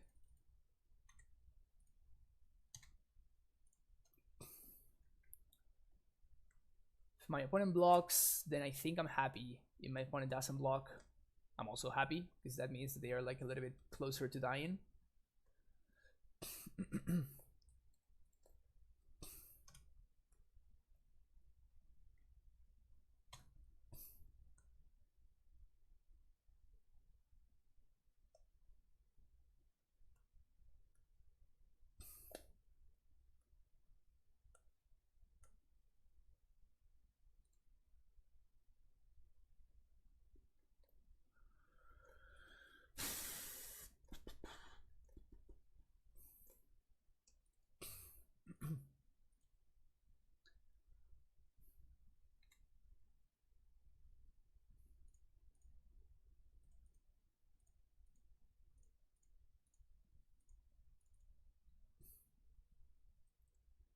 Let the race begin.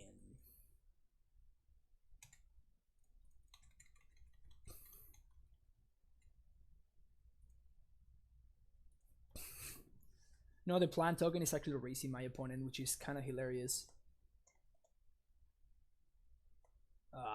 They have Helix.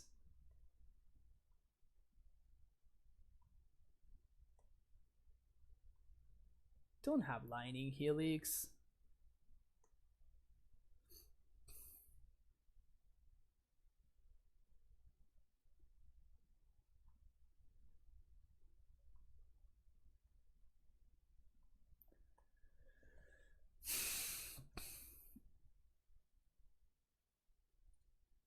Svarun, thank you for the follow.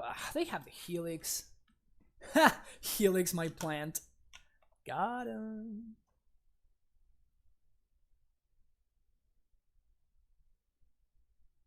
Yeah, also, like, these canyons are not free.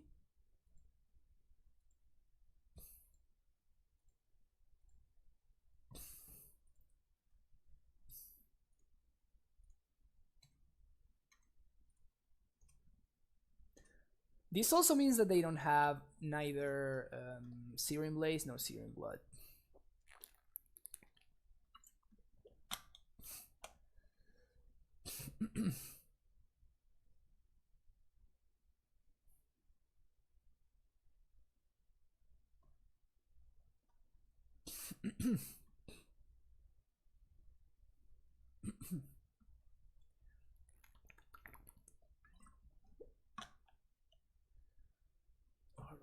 All right, bring it on, OP. They just drew all their helixes, really. The one game that I'm going for the race, they just randomly draw all of their lightning helixes. That is such a tilt. That is such a tilt.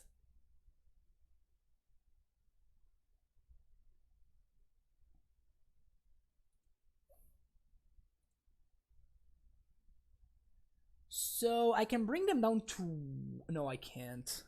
Oh my.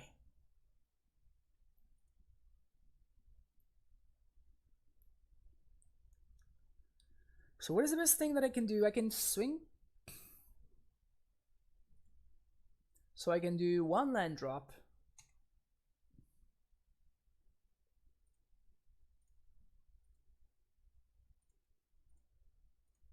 Activate here. Bounce. Another land drop. bounce, and a third land drop. Okay, so now we don't have red anymore, which is actually very bad for us. But we can, basically my opponent can only play a single burn spell now, and they cannot really tap their lands for mana. However, yeah, I couldn't have double stricken. I could have only activated one or the other.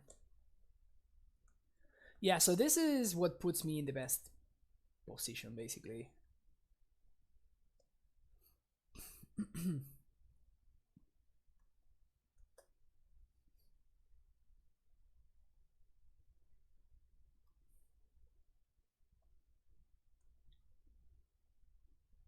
This was kind of a sick game, actually.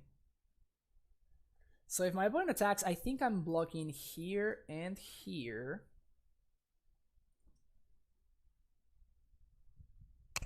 And it depends on what they do. Oh, struck. English is weird. Thank you. Thank you, Richard. Yeah. So I couldn't have double struck the Azusa? Sounds weird.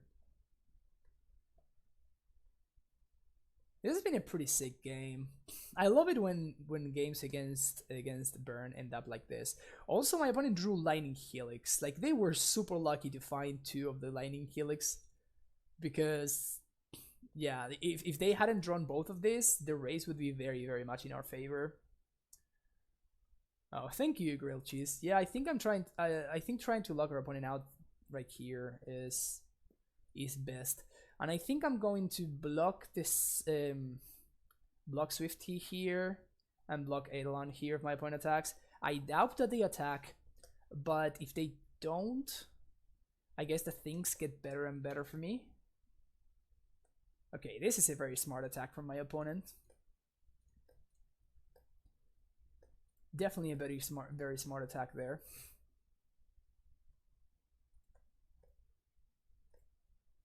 Something. That is not something.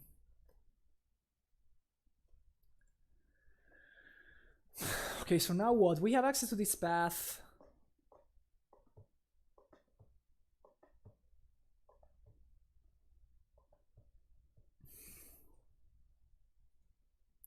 So I think we pass the turn here.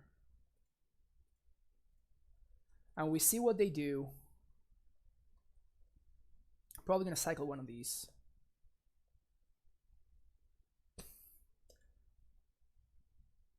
But now if they attack with both, well, this turn I'm actually kind of forced to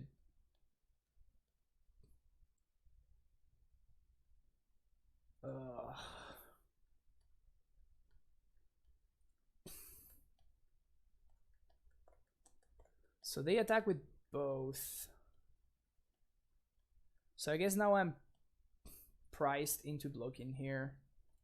Now if I block here, my opponent can attempt to go for lethal. Oh, you gotta... Yeah. Well, I guess any burn spell gets me here. I just needed to draw prime time in the 6 turns that I had.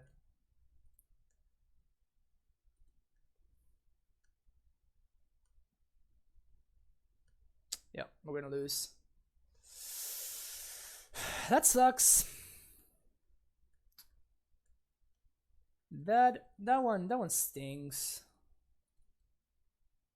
Let me see if I was getting there. Let me see if I was getting there. No, I wasn't. All right, that one sucked. We still got a 3-2, but it feels, I don't know, it just feels bad.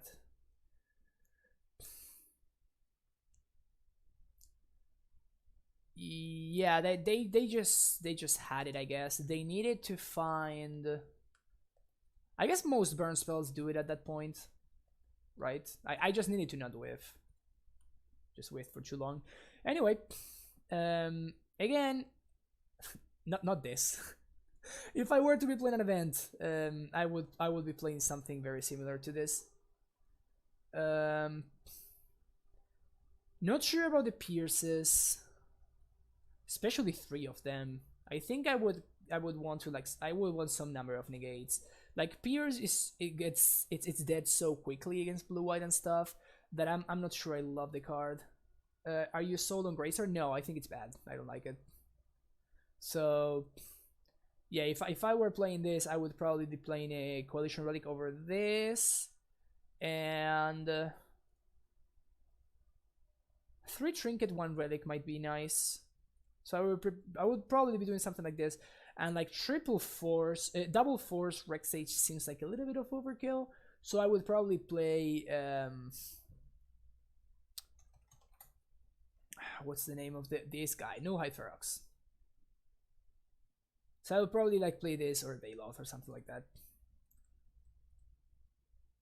But yeah, I like everything else that's going on. I was experimenting with Pything Needle. I think that card is fine. It's much better in card lists, obviously. But I think a Cage is pretty good to go get it with Trinket. Another option would be a second Tormod Script, which is not to be... It's not to be like understated how good this card is. I do think that it's not like the end all be all against Hogaak, though. It's not as good against the Gak as it is against Dredge. Does this 3-2 feel cheap since you didn't cast an Ojutai? Probably. We did cast Ojutai and we literally lost the game because of it. So Ojutai did not look great. Instead of living in a finale of Devastation, I brought in an Ojutai in a matchup where I don't like it for the memes, and then we got severely punished. And the finale would have won the game, and we lost because we brought in the Ojutai. So that was great. I wasn't even mad. But thanks everybody for hanging out today. My name is Francisco. We played a lot of Amulet here. Feel free to hit that follow button if you enjoyed your modern and legacy content. And if you want to help support the stream, you can subscribe. You can get access to these 3 sweet emotes, as well as the exclusive cyber guide that I write for my subscribers. You can also follow my Discord. You can join my Discord with that link over there. This is actually the way to get access to the Saddle Guard, is through this Discord. So definitely, if you're a sub, make sure that you're joining. Are you down for today? Yeah, I've been streaming for almost 4 hours today, Jefe. Nice to see you here, though. Thanks for hanging out. If you want to follow me on Twitter, you can use that link over there. If you want to check out my YouTube channel, I upload all of my streams right there. Thanks for streaming out for the memes. Thank you for hanging out, Richen. I appreciate it. But yeah, I upload all my streams to YouTube, so you can see them over there. And finally, if you want to support this stream and help me go to GP Las Vegas this August, you can donate to the stream using that link, and with any donation of $12 or more, I will play any 75 of your choosing through a league live on stream. So of course, remember to let me know which list you would want me to play. Let's see who we can raid today. Oh, Nasif is playing band with Soul Herder. How can you not love the yellow hat? How can you not love the yellow hat? Alright, see you all over there. Have an amazing rest of the day, and I will see you tomorrow. In fact, if you want to see me again today, you can find me in the MSL. I will be doing some kind of commentary and stuff. So yeah, join me over there if you want to hang out some more. Have an amazing rest of the day, and I'll see you tomorrow. Bye bye.